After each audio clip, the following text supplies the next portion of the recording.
All right, we'll get started. I will call this meeting to order with roll call.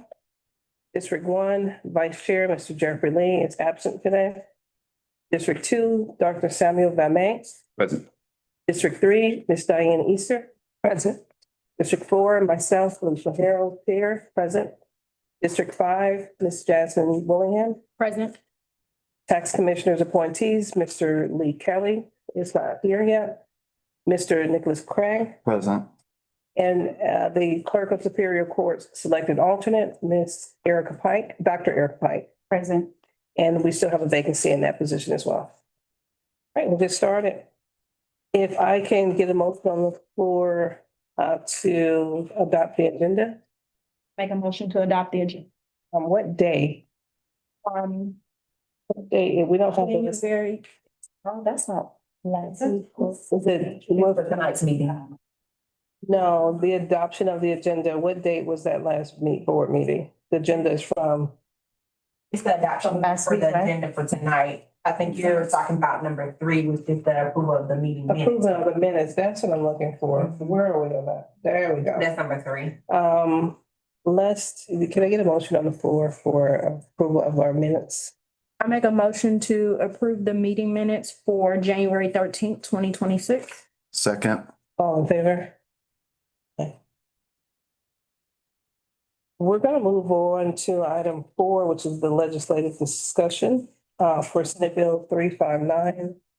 From my understanding, it passed in the Senate unanimously. We're now, it's in the House, where it's been further discussed and reviewed. Each of you have before you, a printed out version of that bill, printed copy of the bill, or the, and we're gonna kind of go section by section and discuss the items highlighted. And I'm gonna give the floor over to Attorney Bullard. Good afternoon, board. Before we have a highlighted version, you will notice that the yellow greenish version that's highlighted, those are the new additions to what you all know to Senate Bill 22.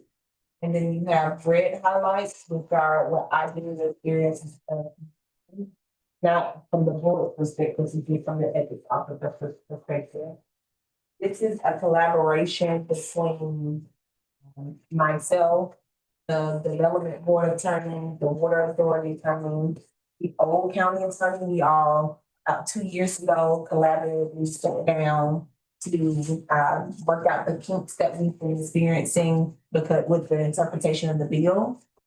We made some suggestions to the legislators, and then I believe the county also made some suggestions that were not, I guess, passed through us, but they made some suggestions as well. So you'll see on page 2, it was suggested that we clarify that this article will supersede any ordinance that the county may have, so that there's no conflict. If the county has their own ethical ordinance, this will essentially be the authority to proceed under. We clarify what the definition of authority is. On page 3, we also clarify the definition of what Henry County means, Henry County government. To be clear, immediate family member, that was a concern. Many of you all know that the way the code is now, they can only natural or adopted children. It is also not taking in consideration things like guardianships, and it caused a lot of confusion. It's also not defined, it's a definition that directly conflicts with the county's definition. So we just wanted to be a little more clear and streamlined so employees would not be confused. On page 4, it was suggested to define official and an employee. We have understood the intent of Senate Bill 22 was not to include constitutional officers. And although that has been the intent, that's not what is written. And so we wanted to make sure that what the legislators intended to do is clearly defined, so there would be no conflict or confusion in regards to who is excluded from the bill when the board has to enforce it. Same thing with official act or actions. I will define what those actions mean. Page 5, defines reprimand. That is one of the sanctions that Senate Bill 22 affords this board, but it doesn't say what that a reprimand is. So again, we just wanted to put something up. Question, recommend means, let's take a vote. Does anywhere in this bill talks about who collects the fine? I don't Is there an believe so. update? Because right now, we don't have anyone that is collecting our fines. We can't collect it. And no one in the county is ensuring the collection of those fines. And so we may levy a fine or reprimand that ends in a fine, but they're not actually ever paying. Which And I is, stand corrected, Chair, it is in there, that it was one of the It is updates I updated? had, that it Okay, been perfect, that, and that's on page 21, that it would be established by the board of ethics, which shall be deposited by the, deposit in the general fund, which probably is not as clear as to who enforces it. I think that's the question you're getting to, is who enforces it, because we assess it, but who enforced the collection, correct? Mhm. So that is what needs to be clear.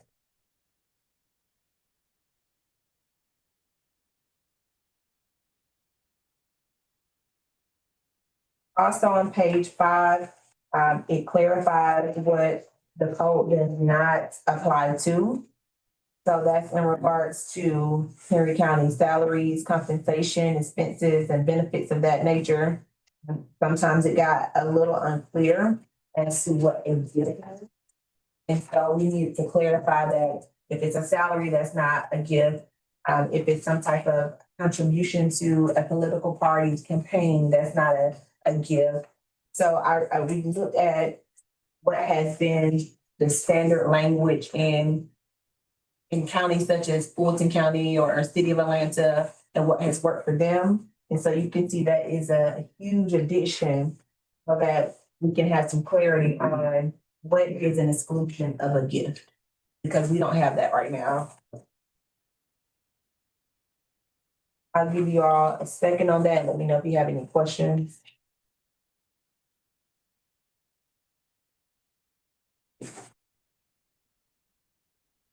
I have a question. Mhm. Does this contradict or conflict with the county's definition? It is in conflict with the county's definition. One of the things that we have asked is that the county's policy change to match the code, because we can't change the law, but they can change the policy.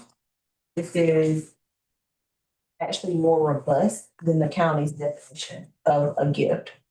Okay, so based on previous pages, this supersedes the county's definition? It supersedes their ethical ordinances, if there were any. But it wouldn't supersede their policy. Awesome, okay.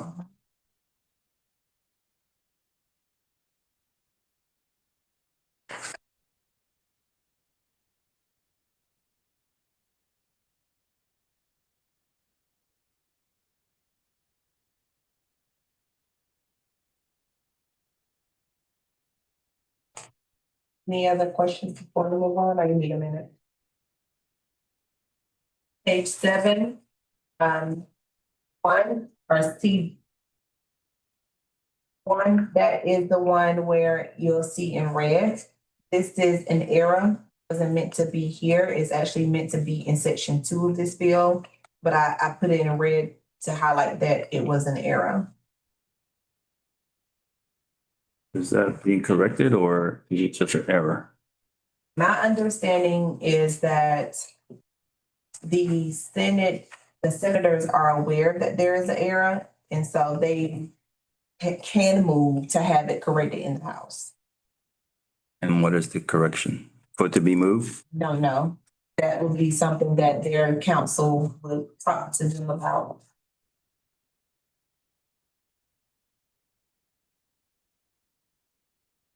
E1 is also an addition.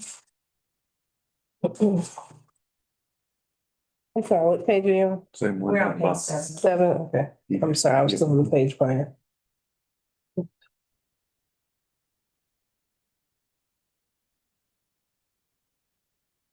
This actually defines a procedure for if someone has an interest in some type of transaction between the county and whatever third party interest they may have. It defines that there needs to be a recusal, they need to disqualify themselves. Right now, there is no procedure as to what someone to do if they have a interest. This is typically seen in a situation where I may have a private LLC and that issue is coming before a board. And as a member of that board, I need to recuse myself. So this defines specifically what type of process needs to be done so as not to give the appearance of a conflict of interest. I have a question. Yes, So the purpose in section 7-1 encompasses all of these? The purpose itself. There's no breakout of different sections? so the purpose is A, and then it breaks out into B definitions, and then the breakout is by letter. Is that what you're asking? Yes, but I guess my question is, are they titles or headings for different sections? Yes, so like A says purpose. B Okay. says definitions. C1 says additional prescribed conduct. B says give to certain employees, so forth and so forth. Okay, so it's in B, those are the titles, Letters. letter B, okay, got it.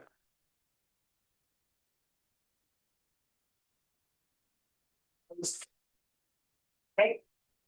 Thing that was done is E1. Oh, I'm sorry, we just spoke of E1. That's the process that's given what to do if someone has an interest, so that there's a clear process in that.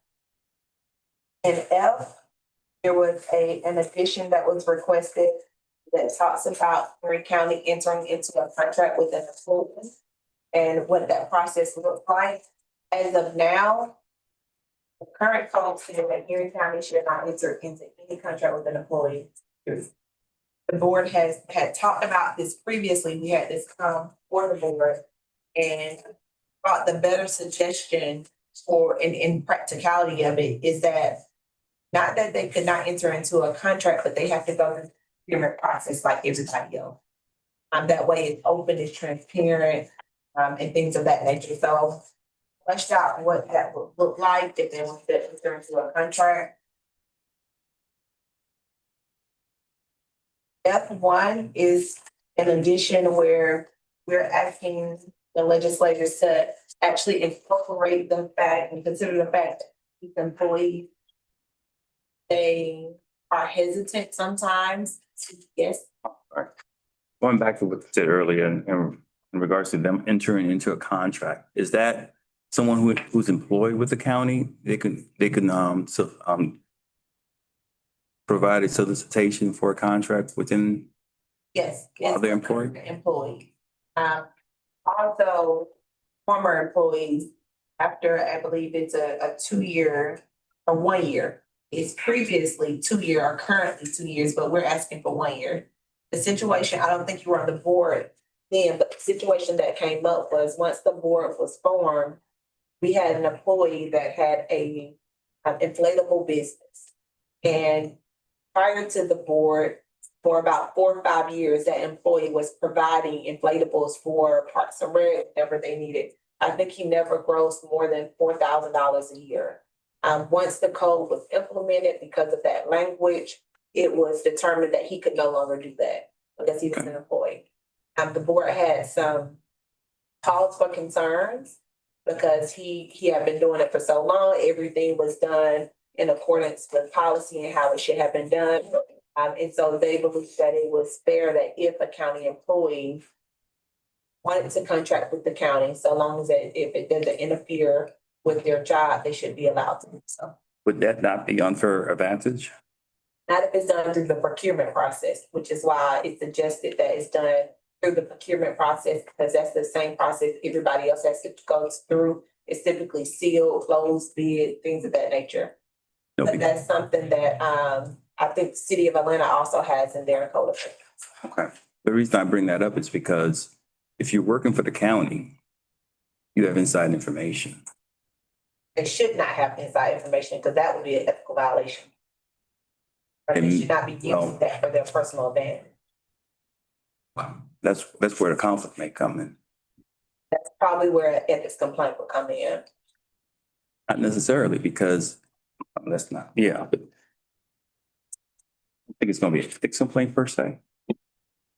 Because if you're bidding against this individual, you don't have that kind of information per se to know. You're not in the inside. The public or the employee? The vendors from the outside. And the employee shouldn't have that information as well. If it's done through the procurement process, there's typically a posting for the general public. The requirements are laid out in that posting. Everyone has to submit according to those requirements. It typically goes in a sealed process to the procurement. And then however their process after that, which is typically closed doors, so I don't know what that process is. They end up making the decision. And I think there were at least three vendors, to make sure it's getting to the. My question is the it isn't competitively isn't defined. And I think that gets sticky. A clear definition of what competitive means, because I think, with the county, I think I've questioned sometimes when they say they've given public notice and they put it in newspaper. There's only for folks who actually pay for it. And there's so much more of the county that doesn't see it because it's not posted online, because it's not required to be posted online anyway. And so, just competitively procured, I don't know, I think I need more definition of what competitive procurement looks like. And another thing too, when you say county employee, is that anyone in the county? And at what point would that individual recuse themselves from bidding on this particular procurement if they work or are within the department that this item is being procured for? If you're applying the code as it is written now, if they had an interest in something that came before them, they would have had to recuse themselves. Because that itself is a conflict. So if they had not recused themselves, they're already in violation. A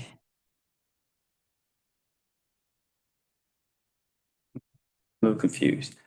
At one point you said that they can actually bid on the solicitation, they can offer, but you're saying now that if they can recuse themselves at the same time?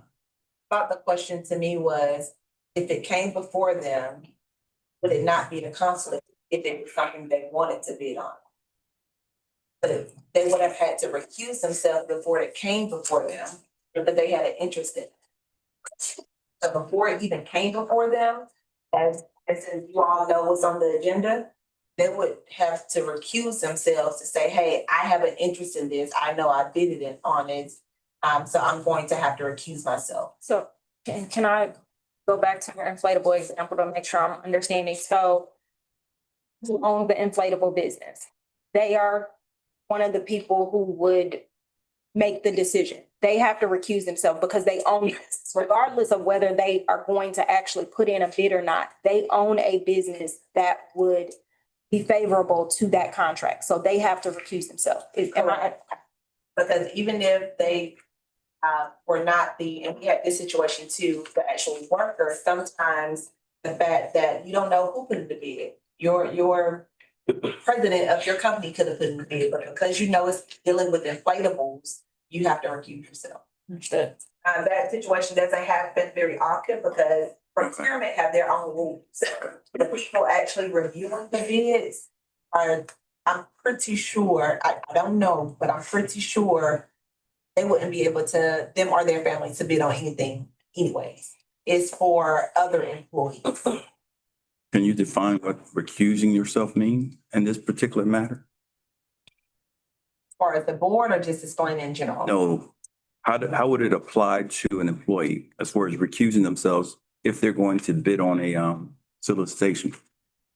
So let me give it a real life example that we've had, and maybe this will help. There's an employee that works in EMS. His father owns a trucking company. At one point in time, this person was helping procurement with some contracts. A contract came up for trucking companies. She recused herself and said, I can't look at this, I can't deal with it because my father owns a trucking company and I don't know if he bid on this or not. So because she had an interest, even though she didn't own the company, she has an interest with her father owning it, she had to recuse herself. That part I understand, but where I'm not clear on is how can an employee recuse themselves and still bid? That's what I'm not clear on. I don't think they could. Procurement, the only people that will be recusing themselves are the people in procurement making the decision about the contract. Okay. So then the additional language added is also that the Board of Ethics or any person witness of becomes aware of a violation in this section and complain basically.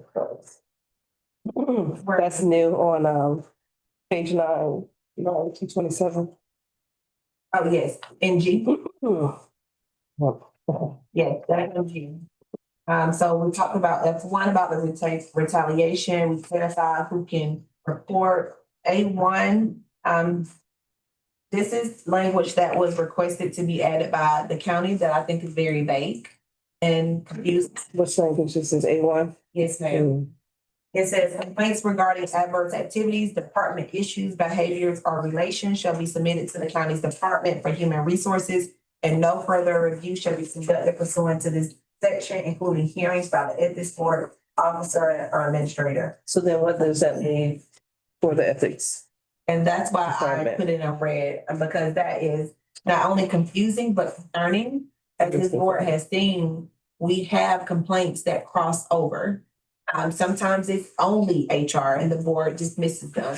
Sometimes the board doesn't know that until after a formal investigation. Sometimes it's HR and ethical, and sometimes it's only ethical. Not only do they cross over, but this is very vague of what departmental issues and behaviors and relations are. That can be used. So once someone deems something to be a departmental issue, the board will not have anything else to hear.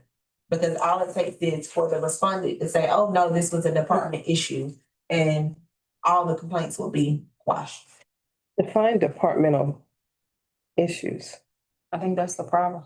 Because I mean, if it exists in a department, it's a departmental issue. If it's adverse activities, it is an action. It is an adverse action of a person. It's an act.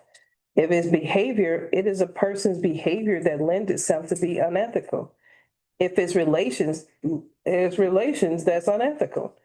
And so it doesn't make sense to even have this in the bill because it literally strips away any hearings. It really takes, so basically you will have a board that sits here and just does nothing because no matter how unethical the behavior is, if it falls in a departmental issue, which it will, it's happening in a department in the county. If it falls on the behavior, it's an actual behavior. It's a person doing something. Isn't that the pure definition of behavior in a sense? An adverse activity. That's the whole point of it being unethical. It is an adverse activity. It is literally saying that all things that could be deemed unethical could not be heard by the ethics board.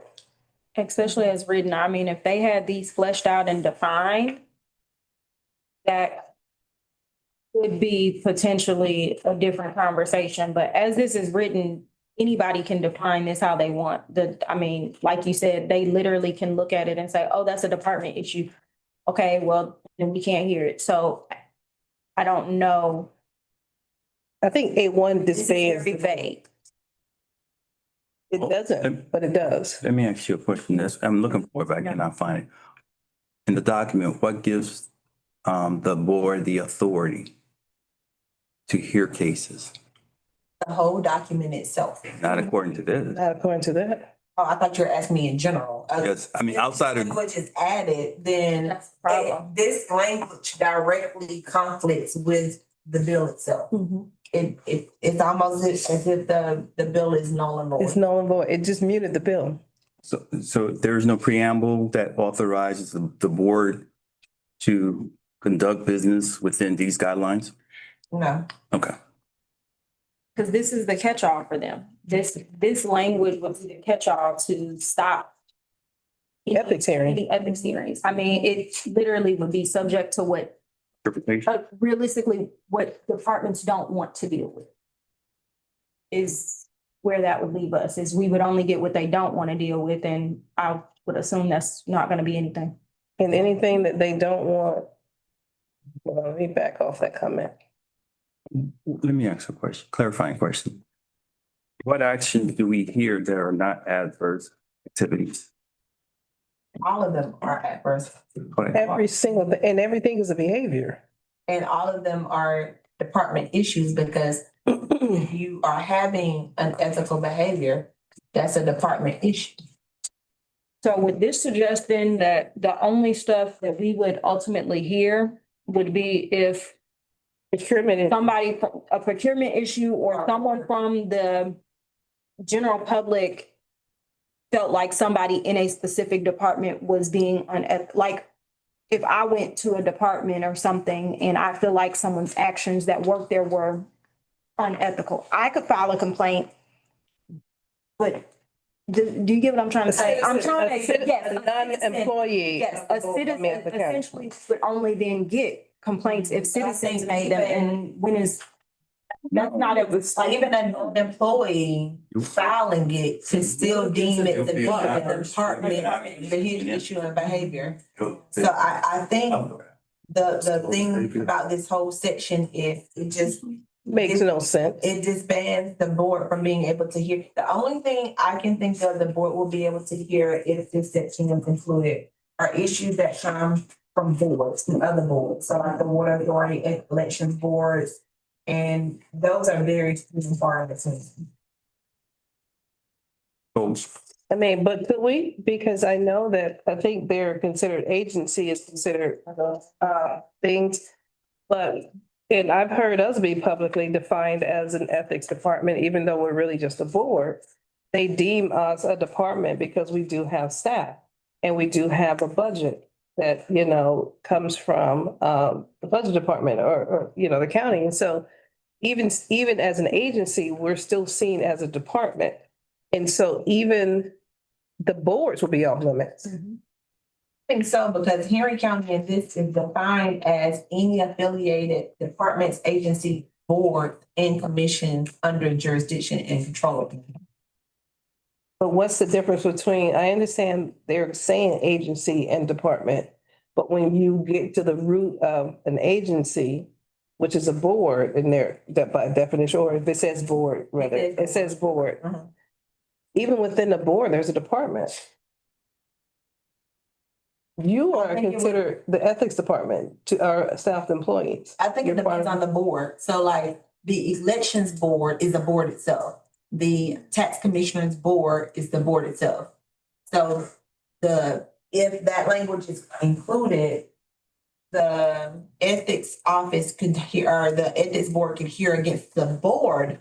But then when you get to the staff of the You board, couldn't hear it. that's the department and you probably couldn't hear it. And technically, if it's an adverse activity of that board member They can still make the same. or behavior, they can make the same argument. Or if it's dealing with relations, and we know we've dealt with relations within the department, and that will be off limits. I just think that this recommended language that was added, it benefits, it does not benefit the citizen. It certainly doesn't give the board the authority to really hear anything. I think the spirit of adding this is what the changes is meant to correct. There's a lot of confusion about Senate Bill 22. There's a lot of things that are still gray. If the adoption of the proposed changes was accepted, I don't think A1 would even be an issue. Because now it's more defined what certain things mean. And you'll see later, one of the suggestions was that the ethics officer is able to recommend things a lot quicker. Because right now, we're waiting all the way until a final hearing, because the way our code is set up is we really don't have a mechanism in between. So I think if the other changes are implemented, then A1 is not necessary. A1 is not necessary. A1 is just, I'll back off that comment too. So A1 negates any other actions that the board can take in regards to back here, I'm sorry. I guess the ethics board will need to have movie night because you won't hear anything. You won't address anything. In okay, in regards to any it's in here somewhere, I just looked at it, but it talks to what actions the board can take, the ethics administrator, blah, blah, blah. But the bottom line is, if there is a complaint that comes before the board, that complaint under this bill has to go to the human resource, and then it says no further review shall be conducted pursuant to this section. Including hearings by the ethics board officer or administrator. Well, but that's what I'm saying. It contradicts what it says here. And this back here where it says that the ethics author will present the findings. So how could you present something when it negates it in the pages before it? You're asking me? Yes. I don't know. I couldn't. I mean, it literally Makes no sense. takes away the ability to process the complaint. Or if it is processed at probable cause, it would be required to be dismissed if someone filed an answer and said, hey, this is a departmental issue. And then it creates further conflict because who decides that that is true? Is it the board that decides that is true, or is it the county that decides that's true? It's clouded. It's very funny. Okay,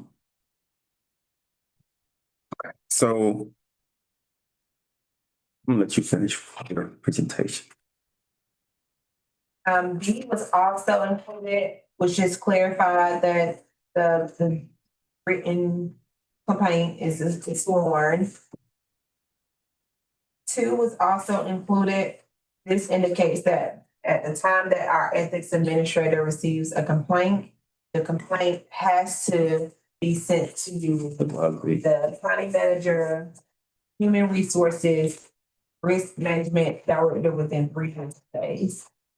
Let me look at this. And when you say the complaint has to be sent, is that in its entirety? Like, is anything redacted at that point or?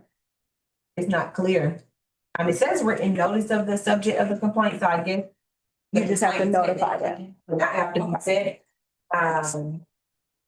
But that's also vague because we have anonymous complaints. Well, it says further on, both its notice and any subsequent documents shall be subject to Article, what is Article 4, Chapter 18 of Title 5? Open records request. So which comes first? Is it the determination of whether or not complaint is an adverse activity or departmental issue? Or is it upon receipt of a complaint? Which one comes first? Upon the receipt of the complaint, it has to be forwarded. And then at some meeting, that's when there's a determination of if it's an activity, but those other things. Because the second part mandates a time limit. It says within 3 days. Police. So the board can be in violation of itself for not following the Senate bill. We wouldn't know, like, I guess the way I would read it would, we won't know A1 until they respond. We would have to get a response for them to determine, for them to say that it's a departmental issue. Once that happens, though, then it puts us in a position where we would automatically have to dismiss it. But A1 comes before 2. Mhm. Well, I Yes, think, but that's not always. yeah, I think you are reading it in chronological order, but that's not how law is applied all the time. Okay, thank You you. gotta look at it from a global perspective. Okay. Well, let me just say this then. So if we're applying the global perspective, right? And we move to send this to the county manager and human resources, right? Wouldn't human resources at that time make a determination on adverse activities? I think they would. I think that would be the problem because they would probably deem everything to be adverse activity and ultimately strip the board power to hear it. It wouldn't, that would be the same thing? That's what I was saying. That's what I said when I said that their response would come and their response would say, this is a departmental issue. And then it would put us in a position where we don't have a choice but to dismiss it because they've said this is an adverse action or this is a departmental issue. Once that happens, and that can always be their response. Technically. We don't, and we have no way of knowing why they're saying. If we took any actions prior to, There you go. that's what I'm talking about. That's Exactly. He's right. So if, once the complaint comes in, who's the determining party? Who decides if it checks any of these boxes, adverse activities, departmental issues, behavior, so on and so forth, shall be submitted to the county's Department of Human Resources and no further reviews shall be conducted. What if we start the process within those 3 days? We start talking to the complainant and things of that nature. We've already stepped ourselves out of line because then they can decide that this, that, and the third. violated. That's something. Violated. That part, I don't think we violated then, because to me, the way that reads is that would be a defense. That's an affirmative defense. So they can, that is their defense to know we don't have, y'all can't deal with this because our defense is that is actually not an ethics issue. And then if we took any action after that, short of a dismissal, then I think we would be in violation. But the way it's written, we can't know that. I can't know that this is a departmental issue until you make that as the defense. Just like if someone was claiming self-defense, charge first. Once they say, no, I acted in self-defense and they show me that they've acted in self-defense, there's the difference, is that they have to actually show me something. But in the way this is written, they literally can just say, this is my defense, and then we have to dismiss it. But so that's the way I see it, is that it would be an affirmative defense. So they would have to first say, no, this is a departmental issue. And then our response would have to be to dismiss the case. So based on what you just said, every allegation an affirmative defense, would that override this bill as far as our purpose? I mean, if they can use all of those as their affirmative defenses, that gets rid of us altogether. Exactly. Yeah, yes. Without getting rid of it. Without getting correct, because the only thing we would be able to do essentially would be is dismiss complaints that are filed, because the defense is always I don't see any reason why a department, especially if it's going to paint anybody in a bad light, which the reality is when people file complaints, everybody looks at it as a bad light, no matter what good can possibly come from it. So if that's the case, they're always going to allege one of those defenses, and then we're always going to be forced to dismiss the case. That's a loophole. Yes. I have a question. When a complaint comes in and before probable cause phase, is this complaint, whether we dismiss it for jurisdiction, do we catalog our complaints? Do we at least notify the public there's a complaint that exists? And what comes next, is there anything in this bill that bars us from at least acknowledging publicly that there's a complaint that exists? We don't currently notify the public. I don't know if that would be a good idea because we get frivolous complaints to automatically notify the public. Now, we are subject to open records, so of course, if they wanna know, Different we- requests. yeah, we can tell them. Because I'm curious that how many legitimate complaints are gonna be buried? We can't, because if they decide they're departmental issues, then what assurances do we have that they're even being investigated?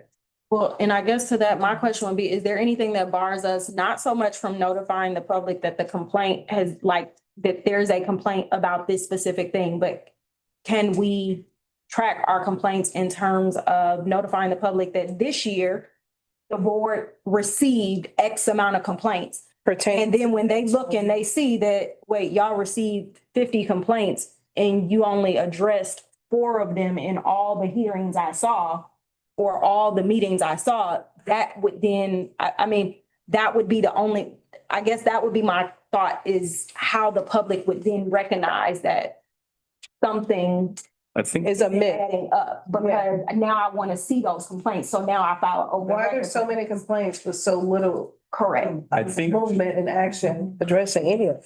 Whether you dismiss them or not. Yeah, so is that We're not something that can be done? Like, is No, that in here? no. No, the board cannot do it. It says here, it says upon receipt of a complaint by the ethics administrator, the ethics administrator shall send a written notice to the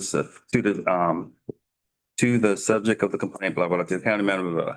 Then it says here, once the HR receives it, if the HR determines it to be an adverse activities or the departmental issue behaviors or retaliation Mm. shall, right? And it says, no further review shall be conducted pursuant to this section, including hearings by the ethics. The way I read this is the ethics board is out.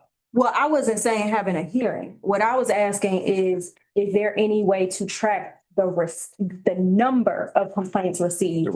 You're not saying what the complaint is. You're not acknowledging at all. You just But think just that. being able to Just show the the, facts. yeah, just being able to show the actual statistics, because to me, if that language, if that A1 language is included, the only way that the public is even alerted to anything would be actually publishing the stats. And if there's nothing prohibiting us from that, then, Which, I mean, my hope would be A1 would not be actually. yeah, But that's yeah. got it in front of me. Yes. So we actually do with the annual report, this talks about annual report, we publish in the stats of what came in. Here's the thing. No, the annual report that. Yeah. Doesn't this count? What do you mean? This has the cases that came in and said we did. Yeah, so. It's also the complaints of the year. We do it now anyway. I mean, we just do that to kind of keep up with it, but I added a little more details we'll go over later. Because Dr. Bell May, last meeting had requested certain things, so I went back to 2022 and kind of figured it out.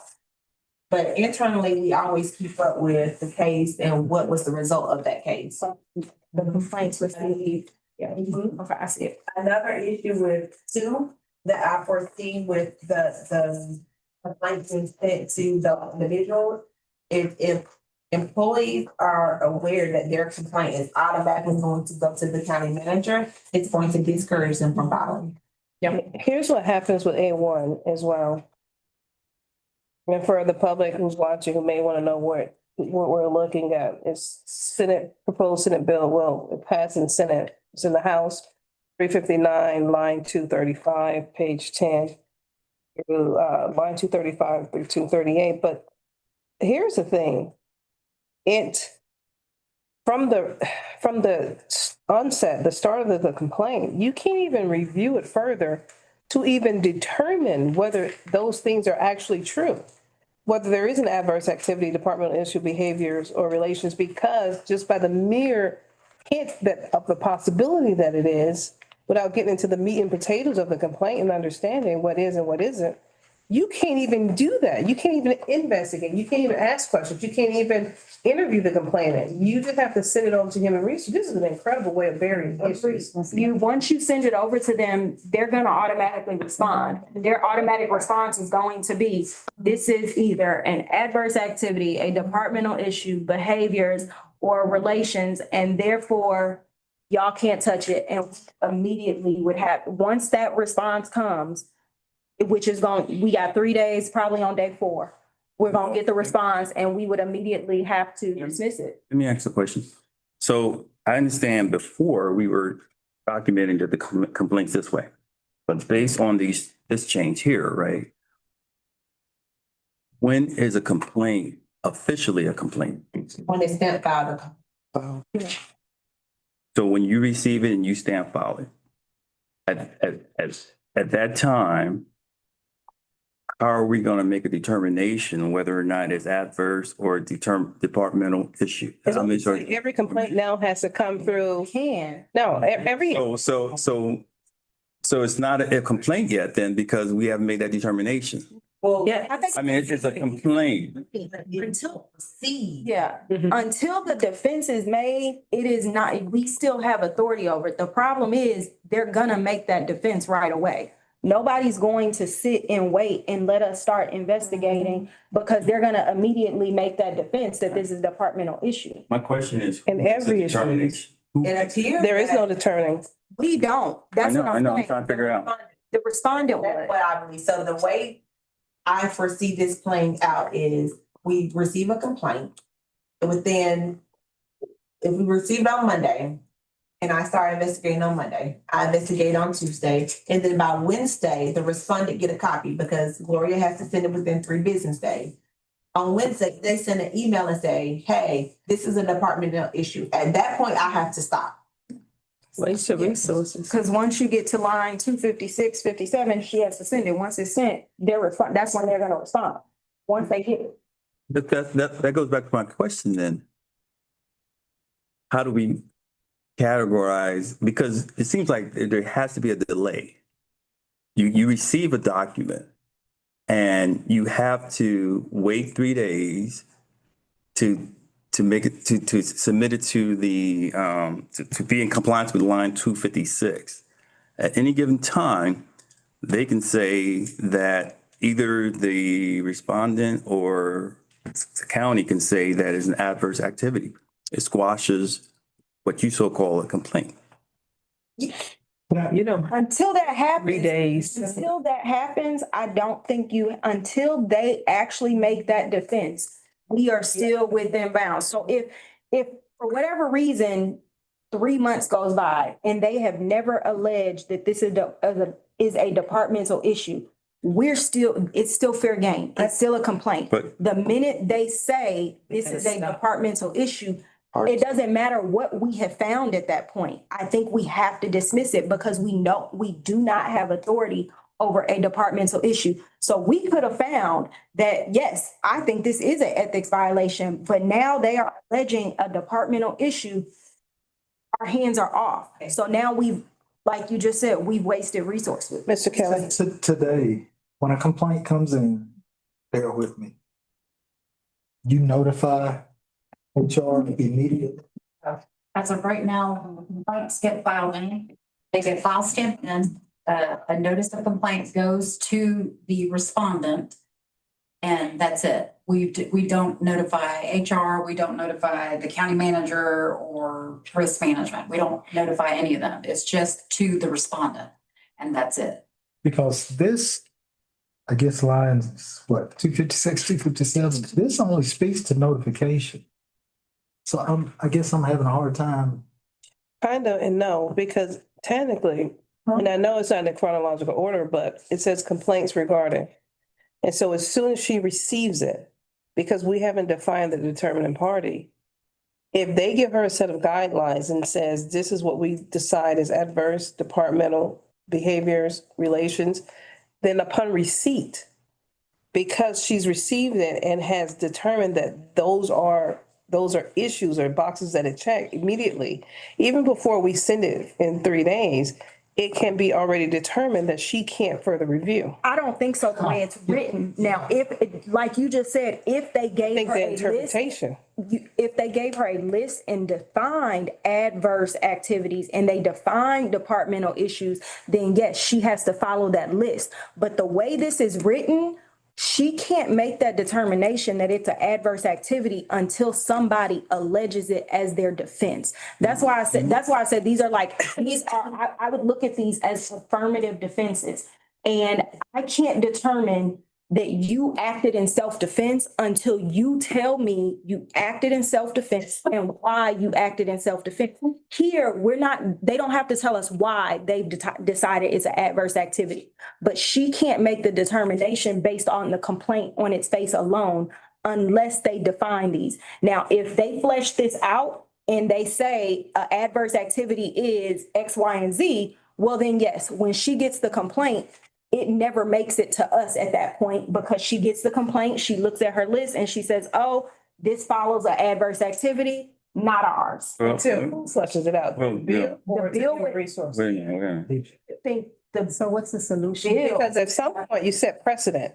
And at some point, if they say, okay, this is precedent, this is what we have determined based on the complaints we received, X, Y, and Z, and it's falling into those. I don't think they're gonna give us that. I don't think the individual HRs are.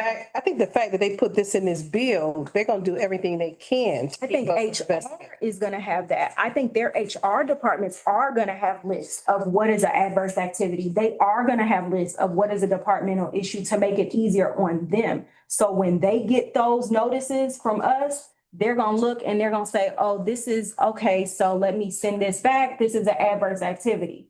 But I don't know that they're gonna flesh it out for us because that would be giving us, because they first want to determine. I would see this as their way of being able to figure out what kind of complaints we are actually getting. And once they are able to start sifting through those, then I think what happens next is we're eventually gonna get another bill that's going to then flesh out what they have already fleshed out within their departments. But the reality is typically the law is always 2 steps behind. So they're not gonna flesh this out in this bill. But the departments individually are gonna flesh it out. And when they flesh it out, they're gonna get our complaints and we're gonna immediately get notification that it's not within our realm. And then eventually there will be a new bill that's gonna start to define adverse activities, departmental issues, because by then they've seen the plethora of what kind of complaints are coming. Let me respond to her, and then we'll come to you. Just by mere definition of the word behaviors, it is a manner of conducting oneself. So it is just conduct, act, attitude, action. We all know all of them are behaviors. Everything falls under behavior.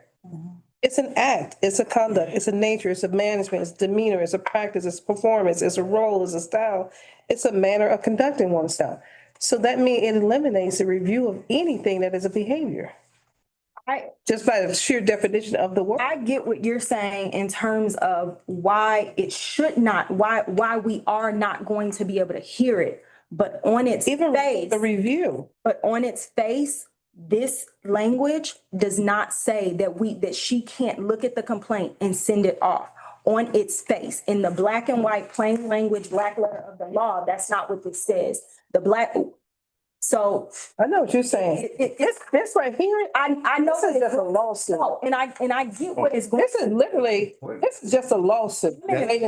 That's all this is a lawsuit. A lawsuit for whom? Well, let me, The county and the taxpayer that's gonna pay for both sides of it. that's where I'm going with the question. That's all this is. So at what point in the process do the respondent gets an attorney through your process? They can get an attorney at any time, no. Anytime. Okay, so they get an attorney and now HR is saying that it's an adverse activity and we had it for 30 days, what have you. But the point that I'm getting at here is that they paid money for an attorney, but if it's an HR case, it's not they don't need an attorney for that. So we forced them to get an attorney. No, we didn't. I don't think it's, and I don't even think it's gonna get that far. I think you are assuming that it's gonna make it that far. I honestly think that we have to send, she has to give them notice within 3 days. In 3 days, Of the- no later than 3 days. My thought would be by day, if she waited till day 3 to send the complaint over or give them notice, on day 4, HR, whether they have thoroughly read it or not, is probably going to send something back saying this is a departmental issue. I don't even think it's gonna open up time for somebody to get, I Yeah. agree with what you're So- saying, but at the same time, it also stated that we can actually still review the case pending their HR's determination of whether or not it's what. Yes and no. It Mhm. says it still prohibits further review. No, but they haven't made their determination yet. It doesn't. It doesn't, They make it a. doesn't, it technically doesn't define the determining party. This is gonna be an injunction. Y'all about to get some judges involved in this. And so, Well- the law, a judge can only enforce what the Interpret. law says. But So- the interpretation is ambiguous in a way that you're gonna have opposing sides. And they're gonna need someone else to decide what's the final definition of this, because I can't imagine who's the determining party when it gets to, because at some point, they're gonna say, why are you continuing to review? And if you, and that's why we have case law. if you look on the history of our cases, most of our cases, before they come to the Board of Ethics, have already gone to HR. So they're going to say this is a departmental issue because HR have already said, I think every case that I can recall that has moved forward to a final hearing outside of political cases that deal with employees have already been to HR in some type of. I'm curious, just the spirit of this, Dr. Pike, and then I'll come back. You go ahead.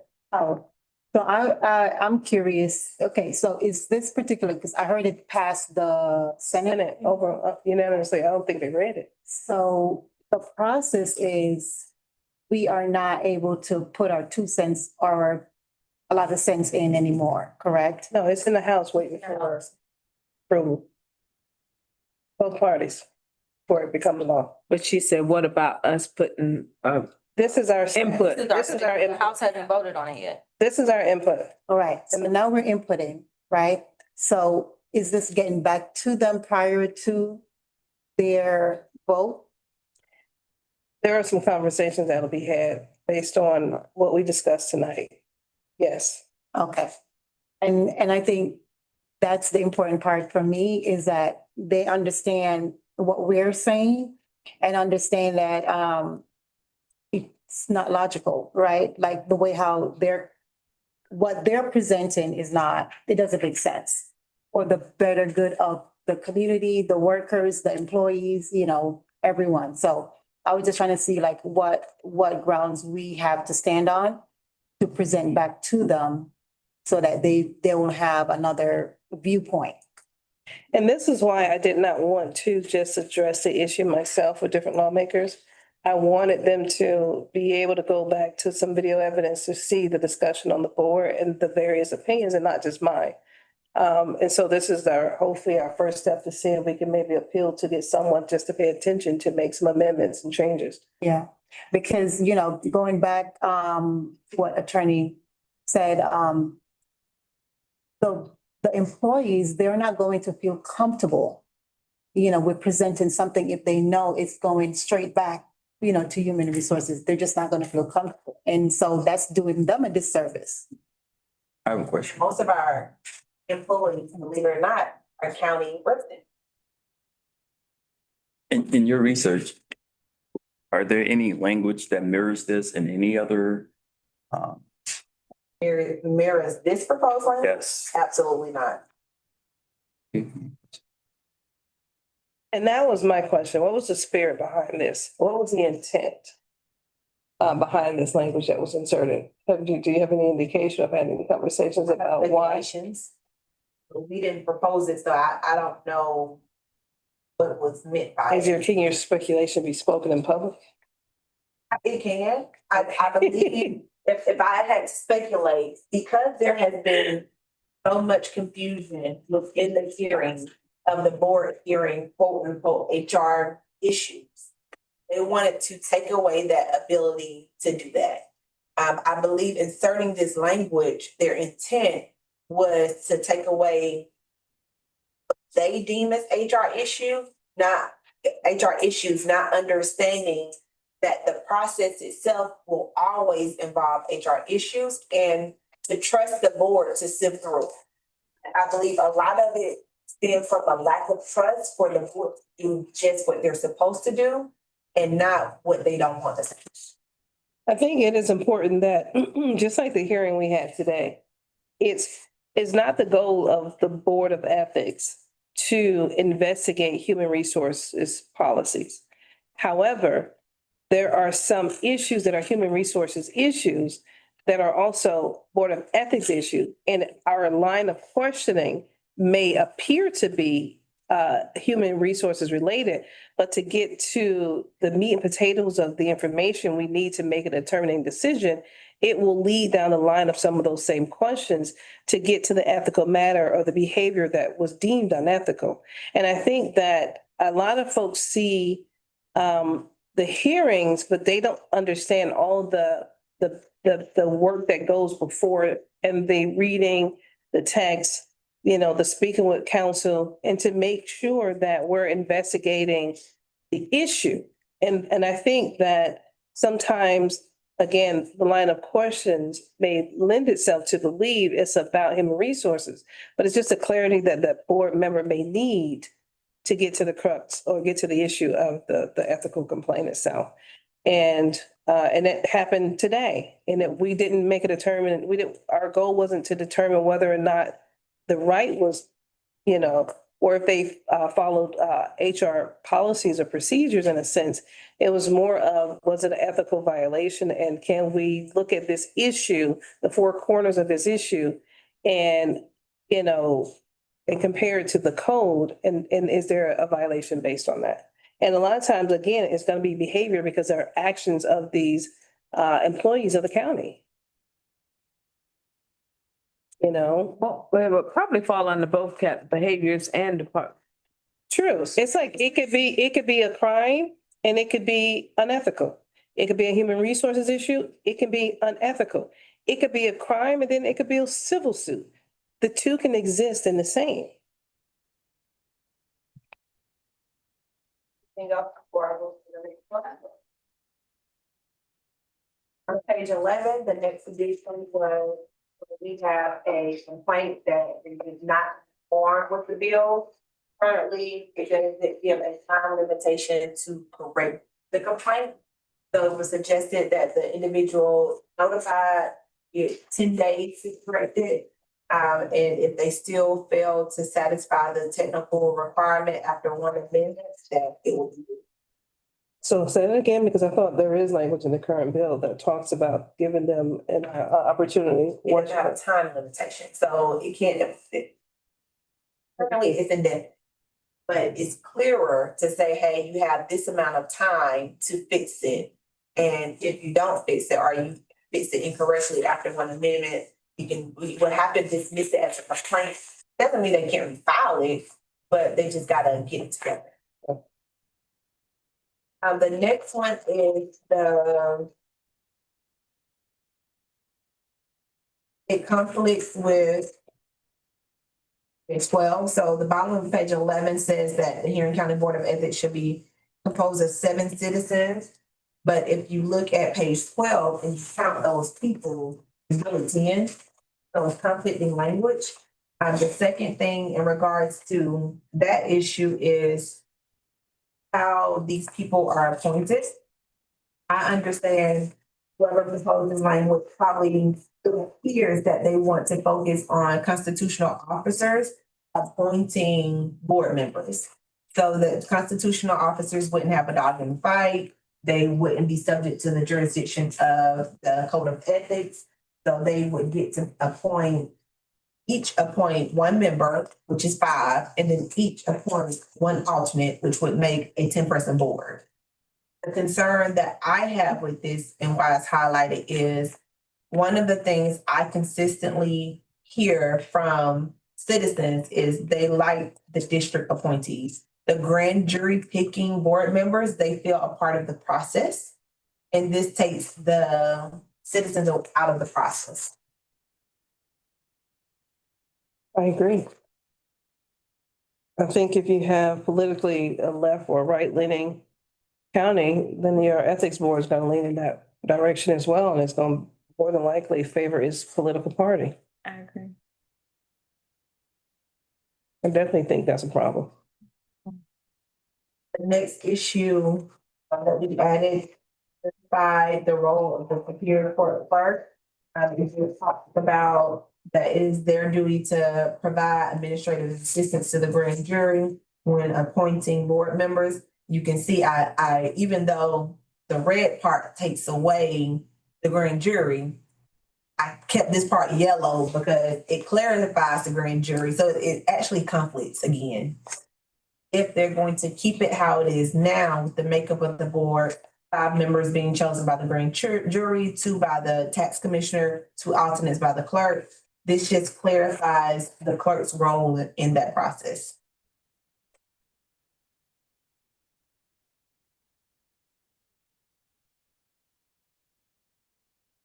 So even though they took out the grand jury making the selections, it's still in the bill. Otherwise, they will assist. It's still conflicting. Give me 1 second, let me look at this for a second.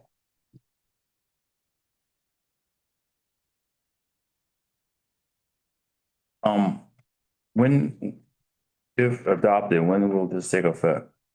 This is I believe it said December, well, at the time, it was going to be December 31st, 2026, but that's passed, so I'm assuming they will have to amend this now to. January, it was basically about the end of January, new board was supposed to be seated. So would it be retroactive to the date? No, proposed? Be retroactive, have to be passed. They would have to appoint still, so it couldn't, this is a law that would not be able to be retroactive. Thank you. Wait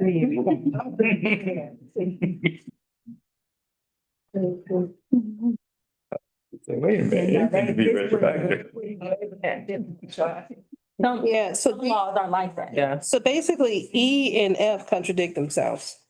Because E is saying they, once the successors to all members and alternates of the Board of Ethics and future successors shall be appointed by the respective appointing authority not less than 30 days, and then it goes down to the Superior Court clerk, the clerk of Superior Court of Henry County shall provide administrative assistance to the grand jury regarding the appointment of board members pursuant to this section. So you can't have one and the other. Well, yeah. And I get it, it says on the conclusion of their term, but up here it says on the conclusion of their term, they have to be reappointed within 30 days. Go ahead, I'm sorry. Okay, I'm sorry, I think we may be saying the same thing, but I don't think so, but, so upon a point, this bill being, I mean, if it's adopted, at what point, based off of the bill, at what point is the change going to occur? We unseated. Yeah, I didn't say that. I said, at what point? Again? I think they would have Yeah. to, they're gonna have to amend it in the bill to show that. Because right now, based on the dates that are in here, you couldn't do it. So they would have to No, amend it. I got that like- part. So that's the other part of my question. So if they were to amend the bill, I mean, no, they're gonna have to amend the bill. Well, they're gonna amend it once they're gonna amend it, once it's adopted, it will be amended. But my question then is, well, I guess we'll just have to wait for but no, it doesn't speak to the current board. That's my question. What happens to the current board based off of this, the adoption of this? Oh, it does? It's just the dates aren't in alignment anymore, but, yeah. If they could say the board member is effective Of ethics. and that means that we're gone. Page 12. Sorry. I was looking in the front. Say here. Oh, I was reading this. I didn't read the whole thing because. Don't blame me. Any other questions before we move on to the next one? The next change is on page I'm 14. sorry, one more question. I'm so sorry. But based on reading this, right, it can't happen like this. It can't. So what happens is, remember, you all are looking at old proposed legislation. This was within session from last. Now it would have to be updated to reflect going forward, because we can't be reflect. Okay, so here's my, It was, what I'm saying. it's way down, right? There, In the Senate, it was voted and approved, but now the House needs to make the changes. They will have to make us, or my understanding To the back. is that the Senate can send an amendment to the House for them to adopt. That's my understanding. so how do they address the gap? What gap? The gap between the old board and the new board? Could they, all these individuals have to be appointed?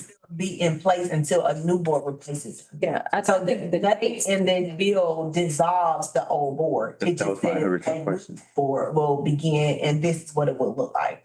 So the term of every board member would essentially be December 31st of the year in which this get implemented. And also based on the way the bill is written, the appointed members won't necessarily reflect the entire county, meaning every district may not have a representative. And you're asking about the gap. I don't think there is a gap because these dates will change. So so the dates that will be in the bill, if passed, will acknowledge when those people take office. And because we know, because we would then know when they would take office, there's not a gap. That means the clerk of the Superior Court, the judge of probate, they would select their appointees before the date that was in the bill. And on that date, those people would take office and we would no longer. Okay, so just for my clarification, right, you see where I'm going over this. So we're operating under Senate Bill 22, correct? Right. So the minute that this is adopted, we no longer exist because Senate Bill 22 is dissolved. Incorrect. So Right. Senate bill, well, correct, in part. So yes, Senate Bill 22 is dissolved and replaced with what would be the new bill. The new bill still has language of Senate Bill 22 with additions. So this current board would, go ahead, It doesn't include this board. but it includes provisions of a new board. So it would still carry over until the new board is replaced. It's So the appointed. date would, I mean, in effect, that would be the way a law would read, is if that date is in there, that date is what tells you, now, not as to the rest of the bill, but that date is what tells you when the new board is in effect. There wouldn't be a lack of a board in that time frame, but say the date that's in effect is a month from when the bill is passed. Well, then we have a month before they have to have their appointees in. Once their appointees are in, we no longer exist. So who gets replaced with the appointees? Whoever they choose to appoint. So Who leaves the board? Everybody. No.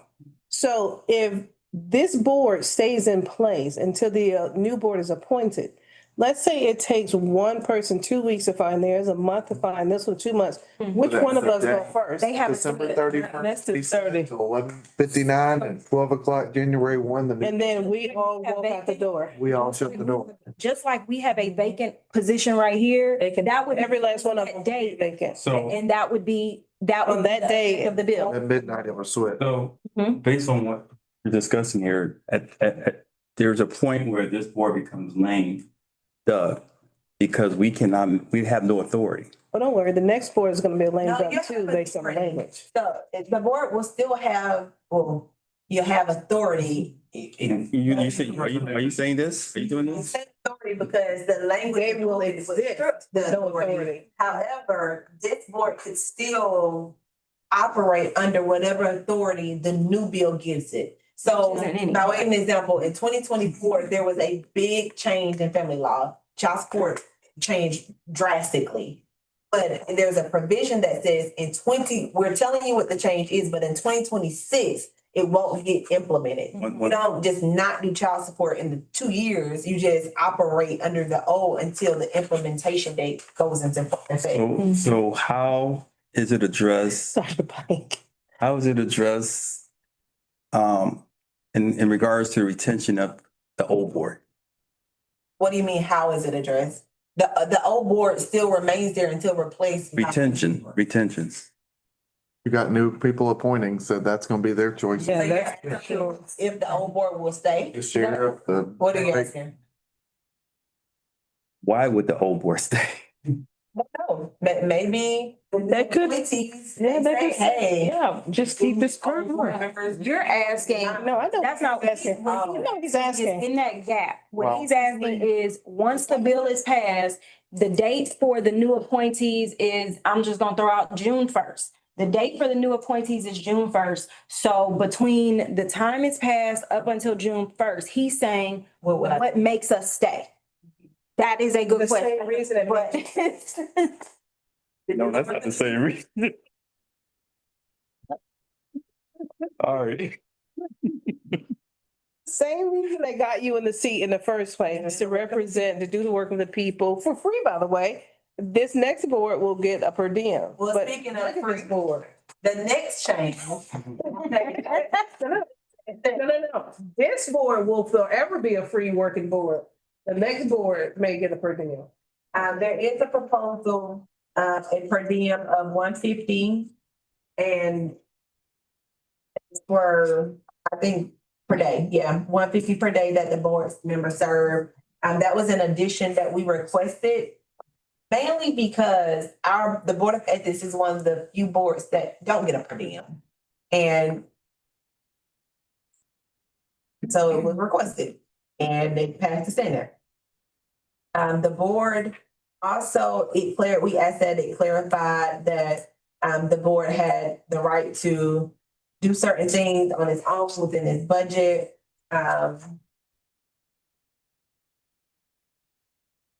There is an addition in here that says that the Board of Ethics and its staff had to be bound by purchasing, procurement, budget, travel, and training policies of the county. That directly conflicts with the sentence before that says the Board of Ethics shall be completely independent and shall not be subject to control or supervision. What page are you on? Page 15. 369 to 374. Oh, I don't know if it quite conflicts, it's just I would take it to mean that we just have to follow the purchasing policies of the county. And we have been, like, we already do line 373 and 374. We've been doing that since the beginning. Like, I follow their purchasing and, any procurement, I go through Training, just like, their yeah. steps and yes. I think part of the problem with, which this was added in regards to the board's ability to contract. So at one point in time, the board had a private IT or their own IT companies. And then the board was told, say, you have your own IT, you have the county IT.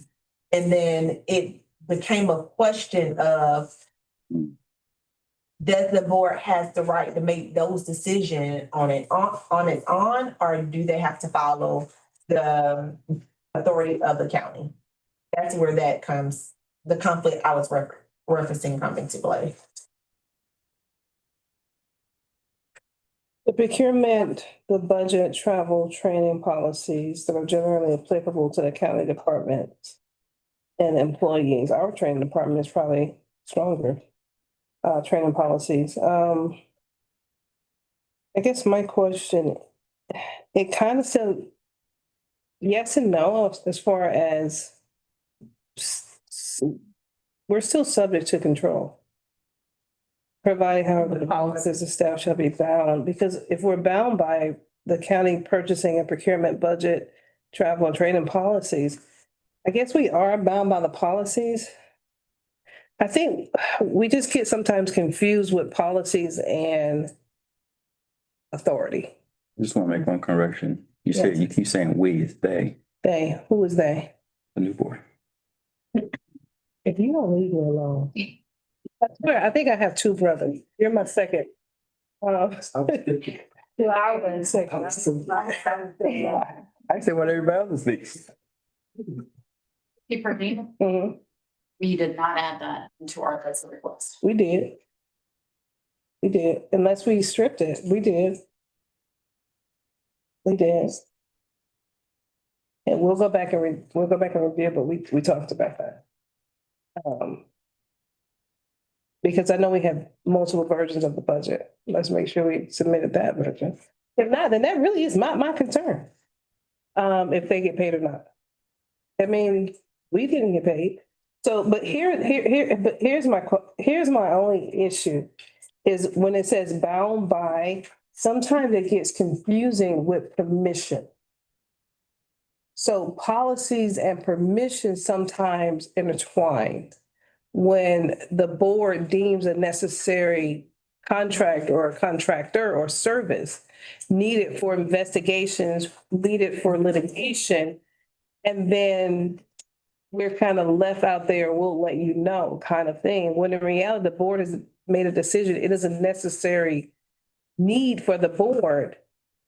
But based on policy, and sometimes I think actually permission, it's almost like it's an opinion of whomever has the power to approve the invoice. And that's the conflict that we have run into with this board. That probably needs to be more fine because policy is policy. I understand in budgeting and procurement. If we've never done it this way, we don't buy for this one, but it's not written in policy. It's because they have established a procedure or something that they have an unwritten, but not a written policy. I would say for anybody who wanting to make this a part of the bill, they review the policies. Yes. Because you need to review the policies and see if they align with the agenda of what the board needs and services. I don't think that will be an issue for the new board. Say that one more time. I don't think that will be an issue. No, I didn't want you to really say it again.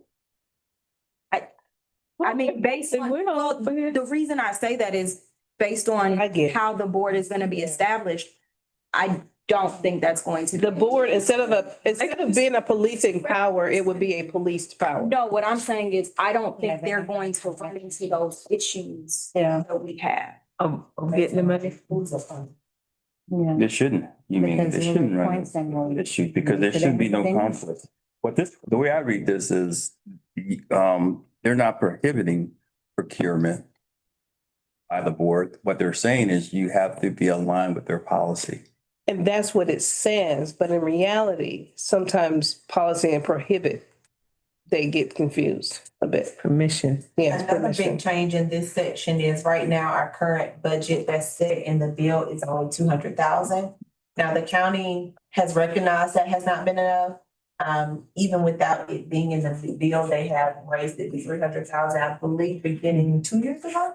Yeah, but even the current budget is above, the current operating budget for this ethics board is already above the 300 grand. Does that take into account the stipends, What's that thing? the 150 per day? That would come directly out of the budget. Because once you include salaries, both the salaries come out of our budget. And that's what I So was. once you take the salaries out of our budget, and they're already incredibly underpaid. Once you take the salaries out of budget, it leaves very little to but I guess their assumption is you won't have an investigation, so you won't need money to investigate. And that is one thing that is. Still need operating This bill expenses. Compared to a lot of the other bills in my research is the staff of the board salaries do not come out of operating budget. That's what I was. And that's the conflict we have in this county. Our staff funds shouldn't come from the operating budget, and right now it does. And I think Board of Ethics, it is the opposite. It is the opposite. Yeah. Yeah, that's what I was about to ask, so. Cause other counties have that $300,000 budget, if I remember Yeah. correctly, but their salaries don't come out. Okay. Correct. Page 16, there is an addition.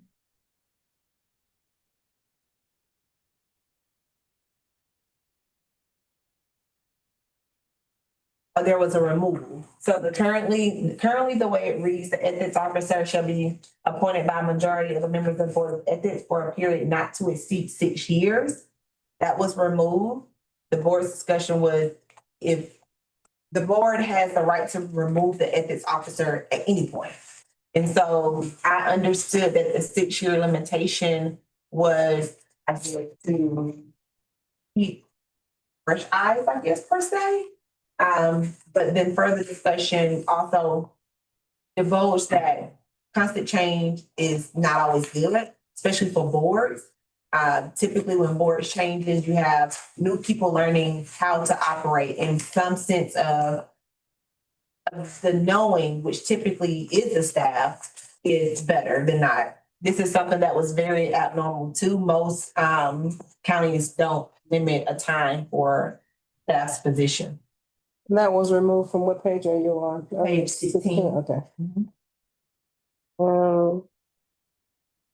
We'll let the new board determine that.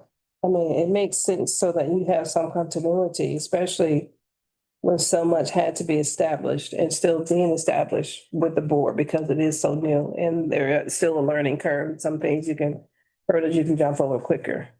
So, yes, my question would be are you county employees or are you contract employees? We're county employees. So you're county employees, so they can't just essentially terminate. Can you just terminate your position? Huh? And the board determines their termination or hire. I know, but can the board just terminate them like that? They're Yes. tenured employees. Yeah. Yeah. The board has the right to remove the ethics administrator or the ethics officer upon majority vote Yes. Or just, So, okay, yeah. yeah, for any reason. You lose your tender and everything? I'm sorry. How are you hired? Are you hired on a contract or? For the board, we're full-time working employees for the board. For the board? And that's defined in the code itself. Okay, so, Full-time position. so you work for the board, but you are under the county.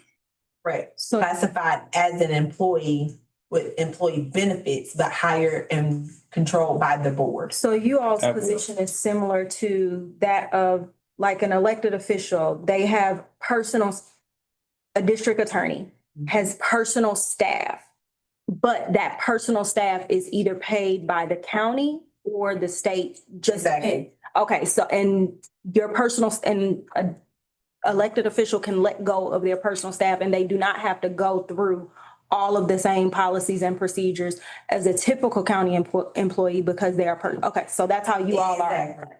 Exactly. The Board of Commissioners have constituent services. So those people that they hire and they can determine to release or dismiss at any time. That's why when the issue came up about the ethics officer and the ethics administrator in filing a complaint, it is not technically a complaint because the board is our HR, if that makes sense. So when you speak to the 6-year term, does the 6-year term has to run its course before you're at will? No, according to the code, how it's written now, after 6 years, well, it's not clear what will happen. It just indicates that the ethics officer is appointed by the majority of the Board of Ethics not to exceed 6 years. So I would presume in year 5, the ethics board will begin looking for a new ethics officer. How it's written now. Okay, so you couldn't petition to, Not the way I understand this to be written black and white. well, let me ask another question. Could you reapply? I don't know. It's so vague. I'm not sure. Okay. The reason I'm asking is because the members, we used to have to go back to the Supreme Court, and if we wanted to stay, we reapply. So I don't see why you would not be able to. See that train and logic of just a reapplication process. Yeah, I mean, it's not guaranteed, but Correct, just like when you all go back in front of the grand jury, and we have seen that happen where they may not pick you again. I mean, you're just applying for a position at that just point, interviewing, just like everyone else, just like everyone else. but you have experience. Correct. Hands on. Is this the same process in other jurisdictions? No, so in other jurisdictions, they don't have a time limit at all. Ours just have a 6-year time limit. But, Currently, but the new bill won't. right, But in other jurisdictions, the ethics officer is hired by the board. I know in DeKalb, I'm not sure, I can't say with certainty for the city of Atlanta. Clayton County is the same. They just don't have enough money to hire them. And I know in, I believe Cobb They County, don't. the ethics officer position is contracted out to a law firm. Okay, so let's go with DeKalb. In DeKalb, the salary comes out. Of the operating budget?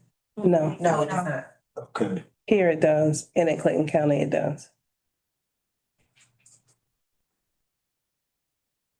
Any other questions? The second change on page 16 just mandates that the training is done annually within the bill. The board itself created a rule and a mandate that is done annually. You all have that right to do so, but this just clarifies and actually put it in the bill. And while we're speaking of training, remember, everyone has it on their calendar, February 28th. February 28th. If the bill comes out before then. You still show up, and we're gonna have a going away party. A farewell party. With the same pretzels. On page 18, it talked about what to do when the complaint is received. This clarifies one of the issues that we've had in general. Before, there's no mechanism in the interim of receiving a complaint and probable cause to just dismiss. There are some complaints that when we get it, we automatically, or at least I automatically know it will not be able to go forward because it's against a probate court judge, or we just don't have personal jurisdiction. This allows the ethics officer to be able to dismiss it without having to wait until we have another board meeting. Just on the basis of it being a jurisdictional issue. So for example, when they respond and say this is a departmental issue, you can just go ahead and dismiss it on day 5. Good, okay, that is added in addition to this. And in addition to this, I proposed, and it seems to have at least been accepted, checks and balances. Because you never know what ethics officer you will get. If there is a dismissal, the ethics officer still has to bring that before the board to discuss what that dismissal is and report the findings of why it was dismissed. But you're still dismissing it, you're just informing us that you are dismissing it.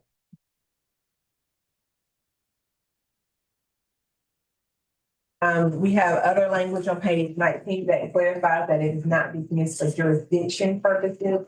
Then the ethics officer will report the findings and recommendations to the Board of Ethics and advise whether there is probable cause for the belief that ethics codes have been violated. Again, it just allowed a little more things in the front to get rid of some of the issues that we saw that have been arising, and we haven't been able to address them until a final hearing. Realistically, it doesn't, but yes, in theory. In theory. Because the previous lines have basically almost done away with the idea of you determining anything or us determining anything. Just a question. Is there any language or proposal for the county HR or leadership to refer complaint or an allegation to the ethics board? Is there currently anything? No. If they were looking out for the best interests of the county employees, that would be something to consider. I don't think they probably would because they have risk management separate from HR now, which conducts their own internal investigation I don't see why they would refer it to the ethics board. But by virtue of the title, risk management, it's not ethics. So It's not, but they have ethical standards within their policy. are they the same as our standard? They're not the same. Then if it meets our standard of, If risk management was to refer it, would HR then still be able to come back and say it's a department? It's Probably so, because there's two different departments now. They used to be the same. So it used to be HR/risk management. But my understanding most recently, within the last couple of weeks, they have now divided them back up. So then we'll come back to lack of jurisdiction. Okay. One other question. Outside of ethics board, is there an EO in the county? I'm sorry, no, Equal opportunity I'm sorry, I don't understand. for complaints, that's all, EO complaints. Do you know? I don't know. The next part that has been added is, the ethics board having the right to request the attendance of witnesses, in the production of documents. This just clarifies that the board needs all the information that it can get to make a full determination, and investigate things properly. It also clarifies the standard in which the board is to proceed under. The next change. so hold on, sorry. So with this, tell me, is this basically saying with or without a subpoena, they're compelled to show? It wouldn't be compelled, it's the right to request, but the subpoena power is still in here as well.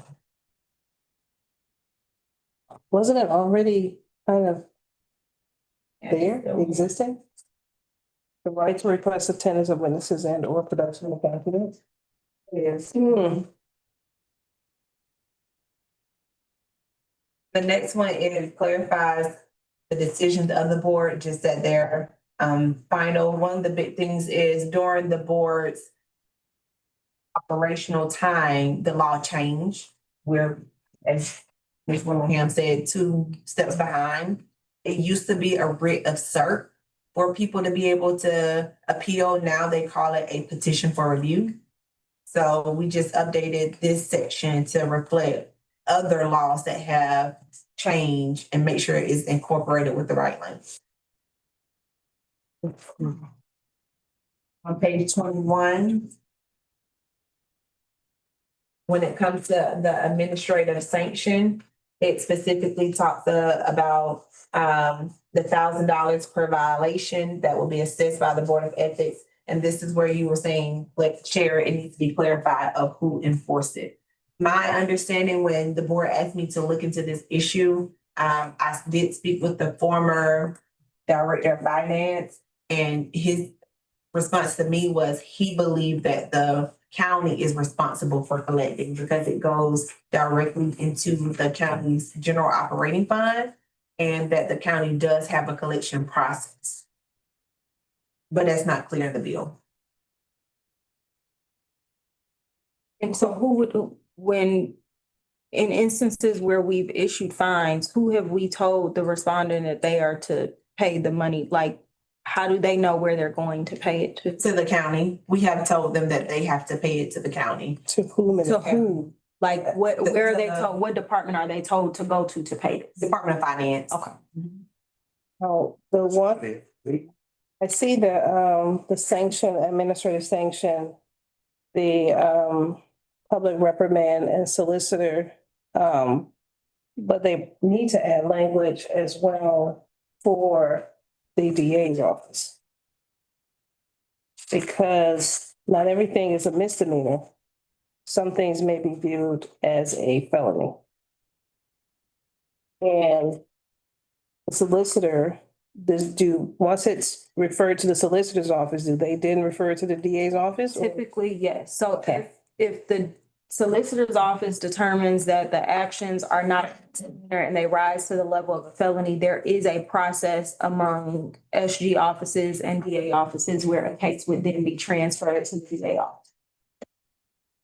And vice versa. So let's read this language to make sure that. So it would be good to have both because it can also go the other way. We can say that we think it's a felony charge, the DA office can actually transfer it back down to the solicitor's office because they believe it's a misdemeanor. But it's best to start in the solicitor's office primarily because misdemeanor statute of limitations is 2 years, whereas a felony is 4. So if you send it to the DA's office first, and we're assuming it's a felony, if the DA's office, most of the time, if you get to a year and some change, you're usually not going to refer it back to the solicitor's office because they're not going to actually have time to get it prosecuted because the statute of limitations will run. So here's the question. Item C says prosecution, so it doesn't, that language doesn't give them the authority to then move it. I know that by the standard is typical, but this bill itself says prosecution by the Henry County Solicitor. If they don't prosecute, That is still that's still considered Yeah, prosecution. transferring a case to the DA's office is still a form of prosecution. Prosecution. That's just the method they chose to prosecute by.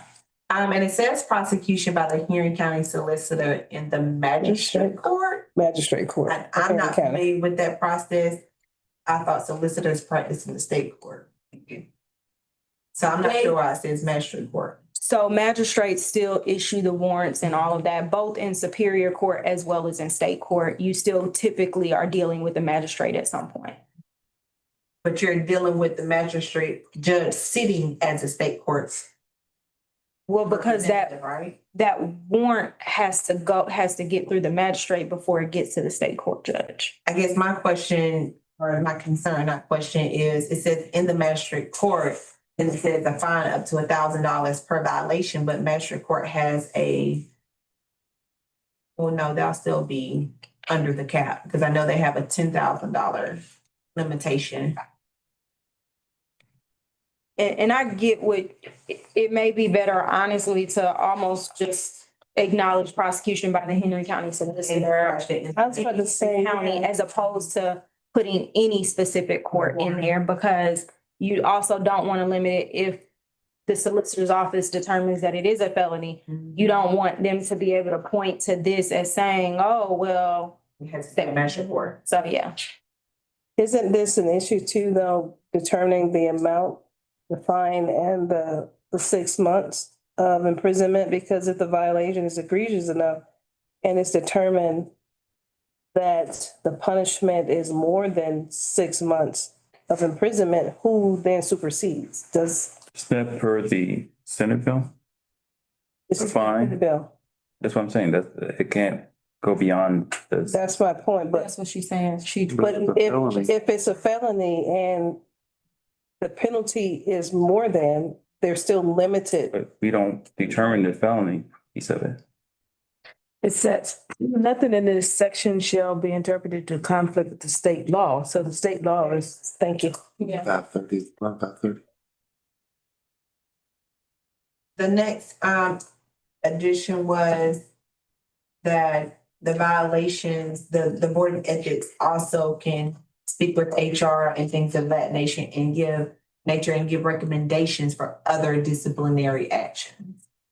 The board obviously can't terminate an employee, but if the board felt that there are other discipline or leadership or trainings or whatever is necessary, it says that the board can recommend it to that the Board of Commissioners or appropriate disciplinary entity.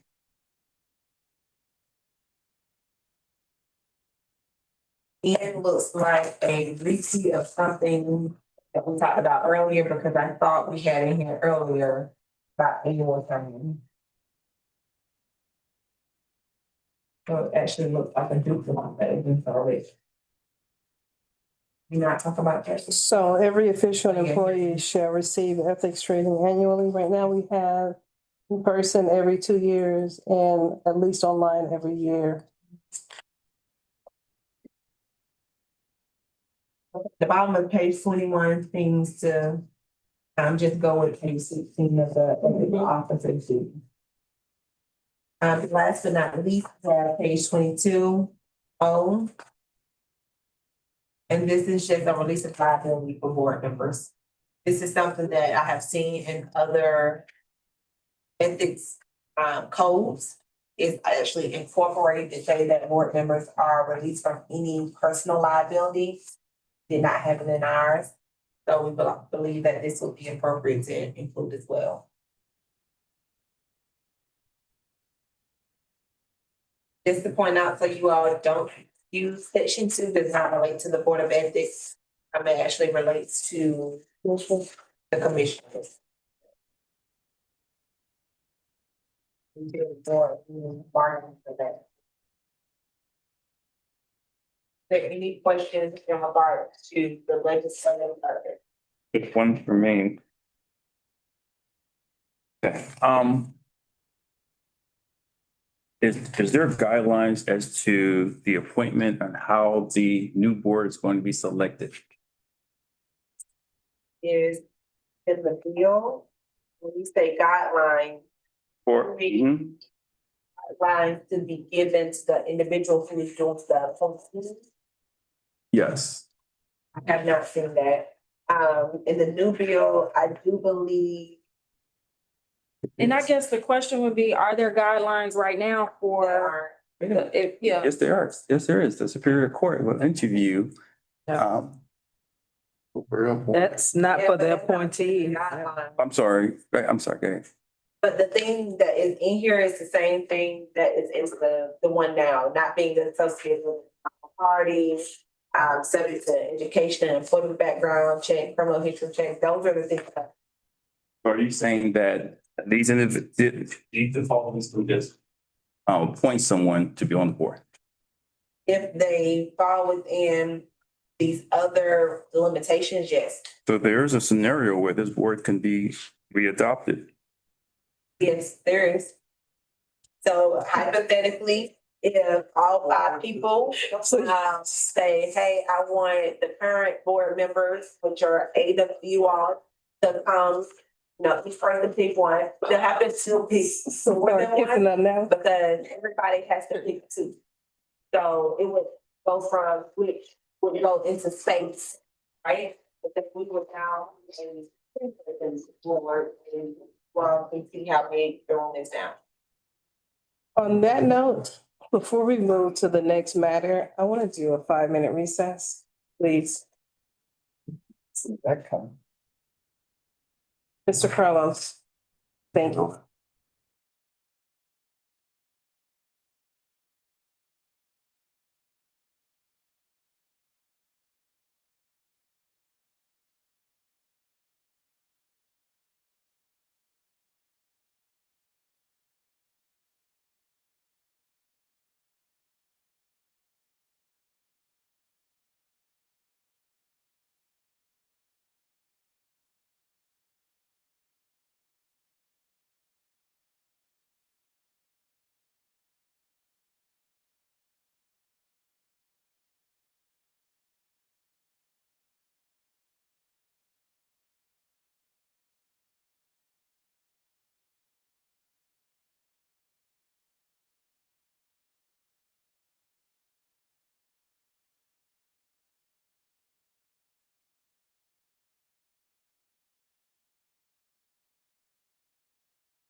Okay.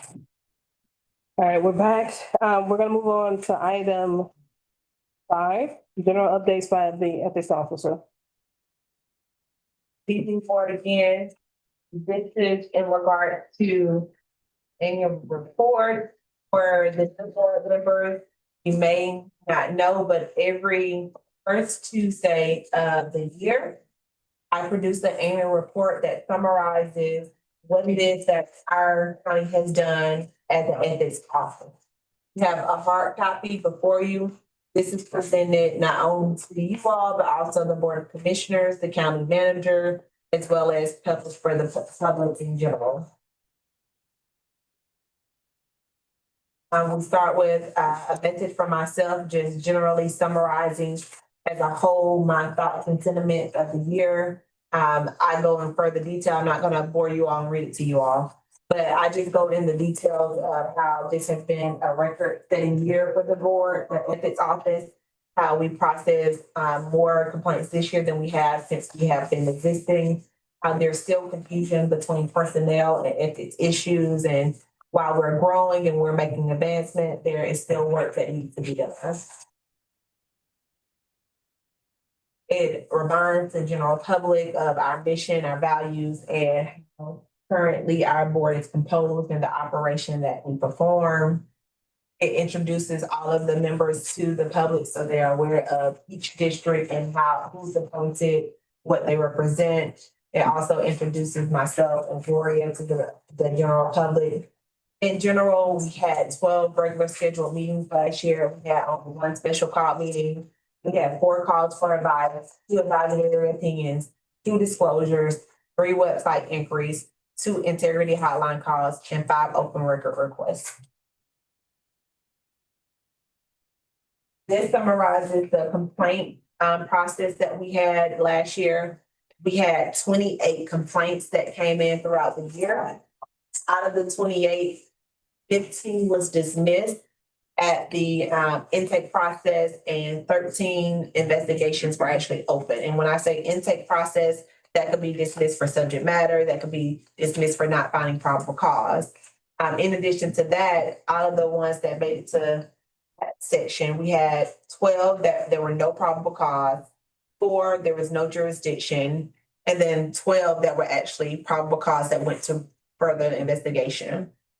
We resolved 23 cases last year, and at the end of the year, we had 5 cases that were pending. This is kind of summarizes for the visual individual what our 2025 cases and our 2025 findings look like. Out of all of the complaints that we had. I'm sorry. Mhm. Can we go back to the math? I don't feel like it's mathing. Okay, so you have to break it up. 100 is the total amount of complaints that we had. Those first 2 lines should add up to be 100. The first 2 lines, correct. So there's 28 complaints. Correct. So out of the 28, 15 were dismissed 15 were on intake. And Intake. So that left 13 pending complaints that were then investigated. Out of the 13, no probable cause was found for 12. No, so. And then no jurisdiction for 4? No. Those go back to the original, those 15? So what should, well, now that you mentioned, what probably will be clear is a line between the first, second, 2 and 3 will equal 100. That's out of the 28. 4 and 5 and 6 would do the same. No probable cause, no jurisdiction, and then probable cause findings. Correct. Should equal, 28. Okay. And then the last 2 should equal. will equal the 28. And then each percentage goes to the overall 100. Yeah, just throw a line next time, the box amount. Oh, well. In 2025, we had 44% of our cases, or 44.8, the investigations were open, 55.2, they were dismissed. In 2025, you see what the findings are that's associated with those cases that were opened. 41.4 probable cause, 44.8 no probable cause, and 13.8 no jurisdiction. For you have a more detailed spreadsheet. Dr. Valme at last, we had an inquiry about what were the actual probable cause versus the findings over the course of years. So I went back to 2022 and this kind of gave us some historical data that we had already needed. If you look at the bottom, you'll see a summary chart of how we have grown and how we have progressed in the number of complaints. So in 2022, we have had 9 complaints. In 2023, we had 13. 2024, we had 6. In 2025, we had a record of 28. Yeah. The reason I was asking for this information was to look at the trends. But based on page 10 here, it seems like the trend is going up. How do we measure success as far as, I should use the word success, how do we measure the impact of training in regards to awareness versus complaints? I think the proper way to measure whether or not training is being, I guess, a deterrent or helpful in not filing complaints, but to look at what is being filed for. What is the actual allegation? Because with employment, employees are constantly changing. It's hard to do it, per employer this year because that constantly change. But if you look, you can see that one of the recurring complaints is impartiality or failure to show impartiality. And that is also where the board has found the most findings, failure to show impartiality. So you will see when I get to my 2026 goals, one of my goals is to have more leadership posts. Because what we have found is the trend is showing that there is a breakdown between the leadership and directors and the application of the code in their specific roles. Okay, thank you. You're welcome. Just for future reference, is it, we had the first initial for the compilation of cases when you had the teams. There's some confusion.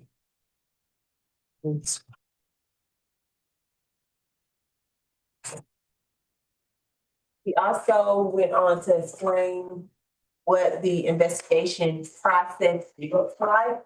I believe this is very important because again, a lot of the public and a lot of our county officials still do not understand what our basic procedure is. So I tried to explain it in the annual report itself. Hopefully people will read it so they will understand some of the measures that the board is taking is only because procedurally Senate Bill 22 indicates certain ways in which these complaints have to be heard. So I put that within the annual report itself. Who's that understanding? Some of the officials as well as some of the publics and the employees, everybody. So are those officials, have they taken an in-person training so they can ask questions?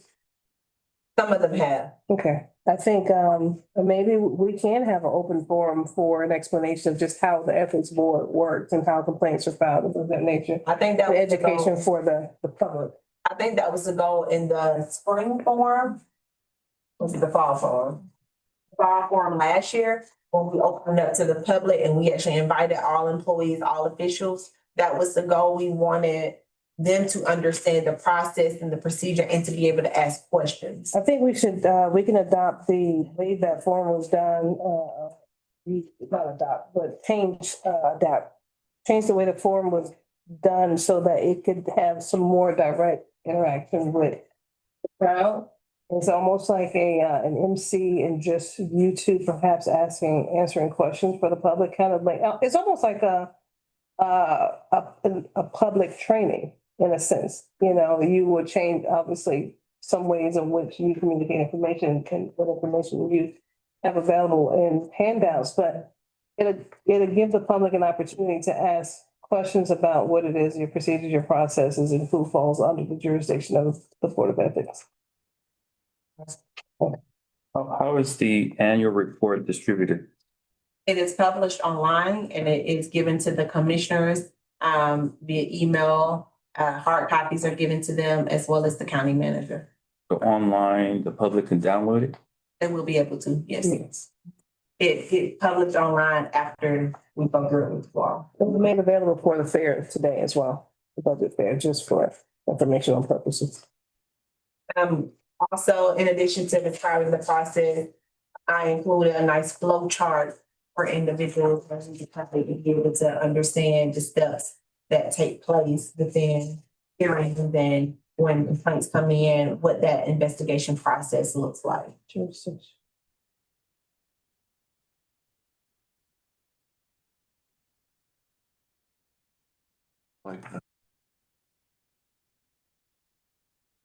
This is a summary of the training that took place in 2025. We talked about this a little in January, but as of January the 8th, 2025, we had the county employed 2,169 employees. And that was it of 2025. As of 2026, January the 12th, the county employed 2,121 employees. Last year was an in-person year. We trained both boards in person, we trained employees in person. And ultimately, we had about 86.6% of all employees and officials complete the training and 13.4%. The 55.9% was in person and the 44.1% were virtual trainings.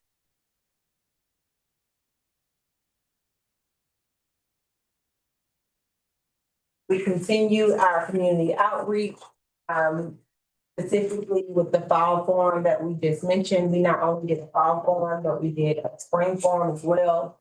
The fall forum was meant to be for collaborating with other boards and other counties. We were able to welcome several other counties to the fall forum. You all recall, we had Cobb County, I believe Cherokee County, we had the city of Stockbridge, we had the DeKalb County's ethics officer participated. And that was to be able to see how we can strengthen the Board of Ethics in general. Collaboration is key and seeing what works and what does not work. So that was the fall forum that took place. The springtime, the board really wanted to give the employees an opportunity to be able to have some insight from the Board of Ethics. So the board moved the forum to the evening time, so that board or employees can attend, employees, officials, other board members, whoever wanted to attend. We also had the springtime in which people were able to come out, ask questions, and learn more about the process of the board and the code of ethics itself. Now, I will make a comment on the fall forum. Versus, because I think two are necessary. I think iron sharpens iron. I think policies and procedures and having communications and conversations with other boards and other counties and cities can help, us review our policies and procedures. And again, for them, the biggest takeaway, honestly, a lot of them were walking away with wanting to re-review their policies and procedures based on what we were doing here in the county. So kudos to staff here for that. Another initiative that we took place, or we participated is Hearings Night Out. You all may recall that it used to be Trick or Treat on the Square. The last couple of years, it's moved to the Echo Park. I believe it's the Echo Park now. And so our ethics administrator came up with our theme. It was Day of the Dead. Last year, she won Best Costume. This year, we got the Original. most creative, thank you, I'm trying to read, the most creative award. So kudos to our ethics administrator for 2 years in a row. He has brought us a trophy for our creativity with our trick or treat and community outreach. There were tons of kids that came out. I'm pretty sure thousands of kids that came out and no child left without candy. And kudos to Dr. Brown May for sure. Weren't you there? Last year. That was The year last before? Last Yeah. year. She said 2 years in a row she won, so Yeah. I participated. And highlighted the issues and trends that was observed. One of the things that one of the trends that I notated from 2025 is that we got more personal grievances than we had in any other year. We actually received 10 personal grievances that this board dismissed, that it was outside the ethics office authority. We had one that came that was the exact same issue that the board had already decided on, so that had to be dismissed. And then we had 2 lack of subject matter and then 2 personal jurisdiction. Several of the complaints that were personal grievances, we do follow up with the complainant to let them know that although the board does not have the authority, this is the proper entity to follow up with it if that is known to us. Some of the challenges that we foresee or we had last year was still this insight of what is personnel versus what is as far as within the code. We also had a typical budgetary constraints, so that played a part as well in ensuring that when we do hearings, have hearing officer, we have our court reporter, and we're able to meet the needs that are before us to be able to carry out the duties. Looking ahead in 2026, one of the specific goals that I have for 2026 is to implement more specific training. I would really want to collaborate with human resources, with leadership training, actually help reduce the number of cases that we're getting with departments or department issues between manager, supervisor, particularly on the failure to show impartiality. I want to implement some lunch and learns. It's very hard to pull away cluster leads and department heads from their jobs, but if we can do a lunch and learn where they're on their lunch, they're able to come get a meal. Hopefully our budget will allow for that. I think that it will be a way to give them more personalized training as to the complaints that we're seeing against our leaders. Can you do that in an hour? I could. Do you have the ability to well, let me ask this. Do you have teams online that you can do a lunch and learn via Teams, just like that? Do have the ability to do it online. My concern is if I do it, and I can do both. I think I will get a better response if I have food before them, just to be honest. Yeah, they're from. No. Yeah, and if you did it in smaller groups, then you can make sure they have their cameras on.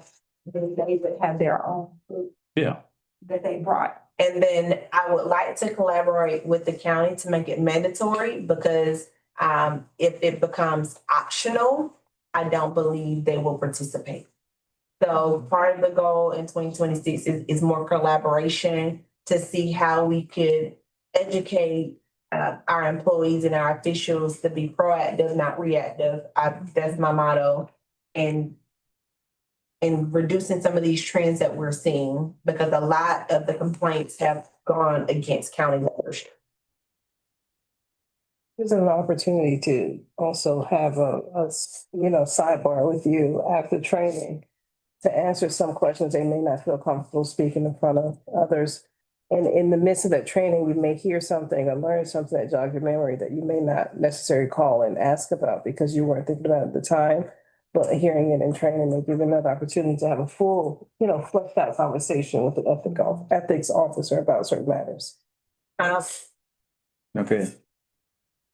Another collaboration that I want to do in 2026 is specifically with HR and the risk management to help identify issues before they become ethical complaints. A lot of the complaints have gone to HR first and then turn into ethical complaints. So if we can open that line of communication so that we can work through early issue identification, I think that would help with the issues, particularly on personal grievances that the board is receiving. Any other questions? Yes. You answered my question, actually. And that is all in regards to the annual report. Are there any further questions or concerns in regards to our 2025 year?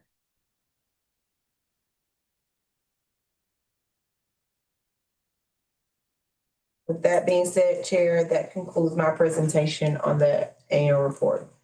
Moving on to item 6, pending cases. Right now, we have for today's agenda, the 2025 EB-17, Ms. Lauren B. Smith versus Chairwoman Carletta Perel. Yes, so we have currently just 2 formal investigations going on. One is Tripp versus Morris and to be determined human resource. And then I believe the board wanted to address Smith versus Harold tonight. Yes, so Smith versus Harold. There has been a complaint. There has been, I think, some added information to the complaint. There has been a great deal of public scrutiny, but right now there is also a response from the respondent. And in part of the response received, in part of the response, 2 things were of importance for us to talk about. You know, I think one is, I think the allegation that I'm related to Mr. Tripp's wife has been proven and already determined that it is not true because, well, I know who I'm related to. So no, we're not related. So I just want to clear that up. And we're not related through marriage either, and never have I admitted to that. But 2, as far as this board, the request was made by the respondent to move perhaps this hearing to another county. And the reason being is we're all witnesses. We were all present on the day of the incident in which our hearing was stopped. And so she believes that we can be impartial. The problem with that, and we, because we want to give the impression of impartiality, so we reached out to, I had the ethics officer reach out to a neighboring board to see if perhaps they would be open to the idea. And they said no. And not because of any reason other than they really just don't have jurisdiction. The bill doesn't give anybody else jurisdiction over our cases. And also they will be using their funds and resources to investigate a different county's issue, which isn't also okay. I think the other issue we ran into is, you mentioned wanting another hearing officer perhaps. The problem with that is even with another hearing officer, you're still going before the same board and we're still the ones deliberating. So that wouldn't work. I think there was another, what am I missing? Ms. Bullard. Attorney Bullard. Attempted to pull up the. It was the jurisdiction issue. It was the ethics officer, hearing officer still going before this board. And there was, I thought, another point. Because we wanted to at least examine and see how we could accommodate that request to make the process fair. Any discussions, ideas, thoughts about the matter, and then I'll give you what I think is a good way to approach it. In terms of impartiality, is the issue that they believe they believe we would be witnesses? Would you like me to put it up, Chair? The response? And I guess the reason Yes, to your request. and the reason I guess I'm going there is because we were inside. This matter happened outside the doors. Now, if the impartiality though is based on just how intertwined we are in it, then that I hear that. But I just wanted to clarify whether it's because we're expected to be witnesses or because it is. I think it's a bit of By the both. board. I think it was a bit of both. It was our witnesses that were subpoenaed in addition to the respondents' witnesses.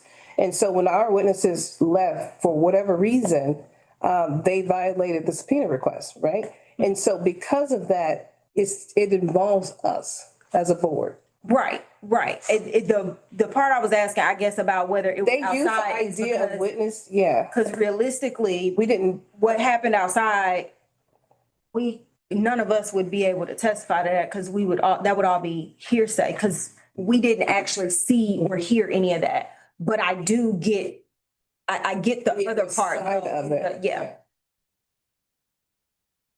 It Can't says, see.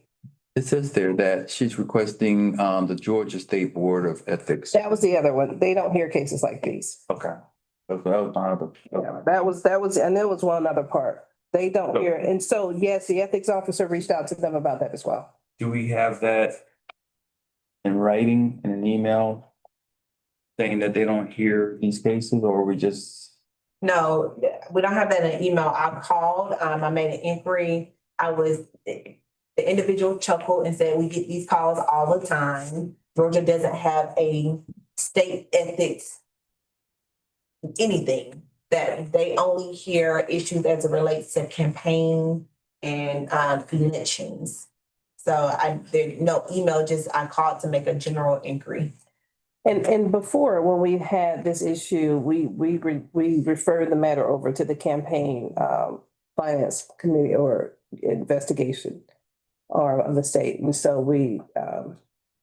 but in this particular matter, we can't refer it over. Going back to Dr. Valmay's point, could we get that in writing so that it was, we made the effort, to the neighboring county, to the state, so that there's never a question to anybody that did they try or did they not? Send a general, I'll see if they have a general kind of info email and do it that way. I know even before this email, in other cases, Gloria has reached out and asked the same thing, and it's the same answer. So I'll see if they have a general email I can just add. And there's a record of it. Well, that, and even if you just followed up with whoever you called and just sent a follow-up email, just asking them to follow up that way. I mean, I would prefer the other route, but if you didn't get a response that way, just so that we have something in writing acknowledging the effort that was made. and the last, I guess the last thing you could possibly do is a memorandum for record that you, on such and such date, you reached out and. Spoke with so and so. Mhm. So, Definitely do that. I can do that. Then I guess that still leaves us with, no, well, what do, if it's not a possibility, then we can address it. And I will say, it's on their website too. So anybody can go to their website and see specifically what they do hear. Yeah. And it's very clear that they only hear campaign issues. And the bill itself doesn't give jurisdiction to another county to hear. So I think that's plain language as well. And I don't want to get into make a note of the date and time and call. And because, when you make those kind of calls and you receive that email, they made recommendations. And I don't think we want to go down the line of what they think is a recommendation for us as a board. But what I will say is, So you oh, say well, no, you don't- I wasn't asking, I'm not asking about what they're. we can ask for an Just simply email, that they but don't have I think we just need something saying that they don't have jurisdiction. I'm not asking for that. without the recommendation of what they think should be the next step. So you do But I want me to think- send an email? I think her You can send memo an email. can speak to that, because you can look right on the website to see that they don't hear cases like But you as, said. as far as the other county that we reached out to ask if they would be willing to hear the case. Well, like you said, there's no jurisdiction, that it's not allowed. Yeah, there's no There's nothing in the bill allows another jurisdiction. And then no other jurisdiction they don't have anything in their bill that allows them to hear another case either. The only problem with that is her request is for state, not county. No, but the state's she's saying the state's website says what they hear. The state's No, website I addresses that they agree. don't. But the request was never for a county. But I think we exhausted all of our options and Yeah. resources to try to. We at least, No, they're not trying to. We know that we can address it through the county because other counties don't have jurisdiction. That's So Hey, plain and here's the, What are you the getting request to? is transferring them to What's the stated state in board the or letter. an independent hearing officer. Preservation of fairness and integrity, transferring the matter to the State Board of Ethics or appointing an independent hearing officer, which in other words will ensure an unbiased fact-finding process protecting integrity. Neither of those work. You never asked for it. Oh, you're saying don't address the, okay, I get what you're saying. Participants, a state level review. We can give a state level review, right? A state level review will avoid procedural challenges that could later invalidate findings or approval. So my suggestion to the board, and you tell me what your thoughts are, is to stay the issue. They want to replace us anyway. And if a new board is appointed, if any members are at some point that rolls off, a matter can stand with 2 years, I believe. And tell me if there's, some limitation of how long we can keep a case pending. I say let the case pen and let another board who wasn't present on that day hear this case. I don't think we dismiss it. I don't think it's a dead issue because we still run into an ethical issue of whether or not who was responsible for our subpoena witnesses leaving that hearing. I mean, I agree that I think you stay it. I don't think it's a dismissal. It's definitely not a dismissal. And Senate Bill 20 says any investigation or hearing pursuant to this subsection shall be commenced within 2 years of the date of the alleged violation. So the board just could not move forward with the hearing, or could stay the issue for up to 2 years from the time that the alleged incident occurred, not from the time that the complaint was filed, but the time the alleged incident occurred. And I'm sorry, can I go back just a little bit to clarify something? Because I think Attorney Bullard was looking for a little bit of clarification on something we were trying to discuss. I think what was being said was that because she's only asking about the state board hearing it, that's all we should answer, is what I believe was, I think that was what was being said is. So it's the directive. There's no need to address the other counties because what they were asking was about the state board. So the directive to get an email from the state ethics board to indicate. No, your No. memo can stay. Since- Memo is fine. yeah. Since it's on the website, your memo can acknowledge what's on the website and you can provide direct them to the website, whatever, because it's there. Okay, thank you.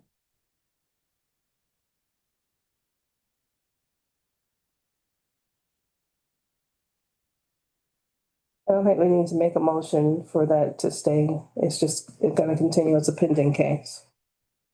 It won't go away. Any other discussions, concerns, questions, thoughts?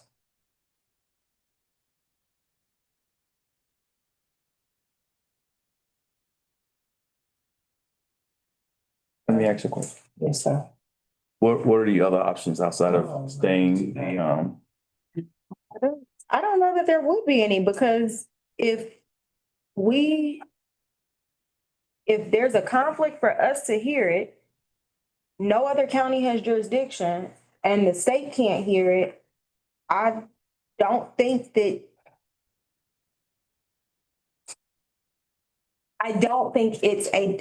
you jump to a dismissal. That's not his question. What is your question, Dr. Valdez?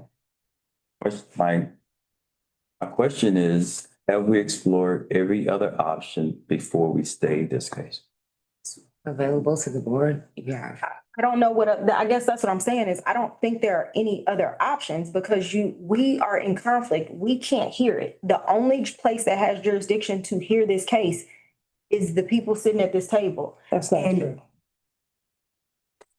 As in an ethic, if we're only looking at the standpoint of an ethical violation, then we're the only ones that have jurisdiction.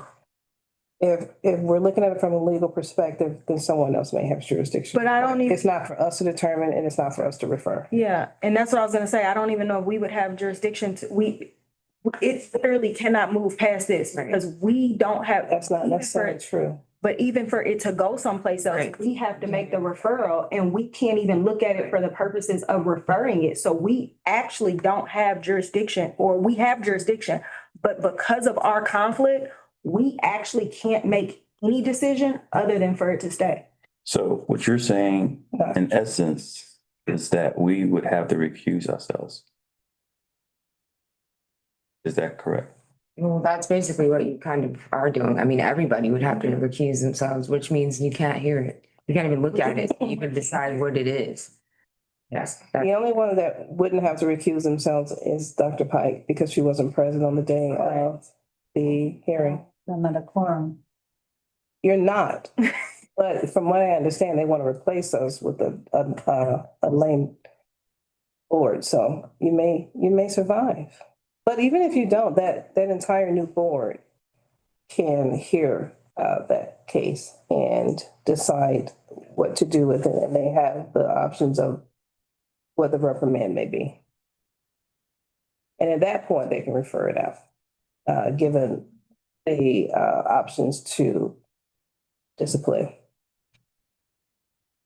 Yeah. But we as board members can't do anything. We as witnesses, we can't give advice on that. Because at that point, she's determined us all to be witnesses. Witnesses to what though? Okay, that's where That was what I was saying earlier, was that technically, that's why I was trying to clarify whether or not the conflict is that we are actual witnesses, which I understand that may be her argument, but from a legal standpoint, we really couldn't be witnesses to that because it would be hearsay. However, if there's still a conflict because we were the board that we are the members that were sitting in that room when those witnesses got up and walked out. So no, we wouldn't be able to talk about what happened out in that hallway, but we can talk about the reaction from whatever happened in that hallway. So we can talk about whether or not those people left the room. So that is why we would be considered witnesses. Basically, we can attest to our starting a hearing. We can attest to our staff member giving me the signal to stop the hearing and then explaining to us why, with additional staff from the county clarifying who said what, but we didn't hear who said what. exactly. And so what we witnessed was a stop. What we witnessed was someone give a directive to our witnesses to leave. And then our hearing officer give a directive for them to understand they have the legal right to stay. But because one superseded the other, for what reasons the witnesses decided was more important than what the hearing officer directed, they decided to leave based on whatever prompted them to leave. And I can speculate, but I won't speculate on what that was. I'm good. Thank you.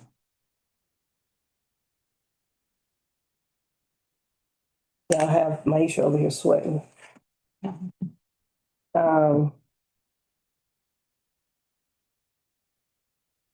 Is there a need for executive session? Are there any personnel or litigation issues you would like to perhaps go into executive session for? And don't say what they are, but just if there's a need for it.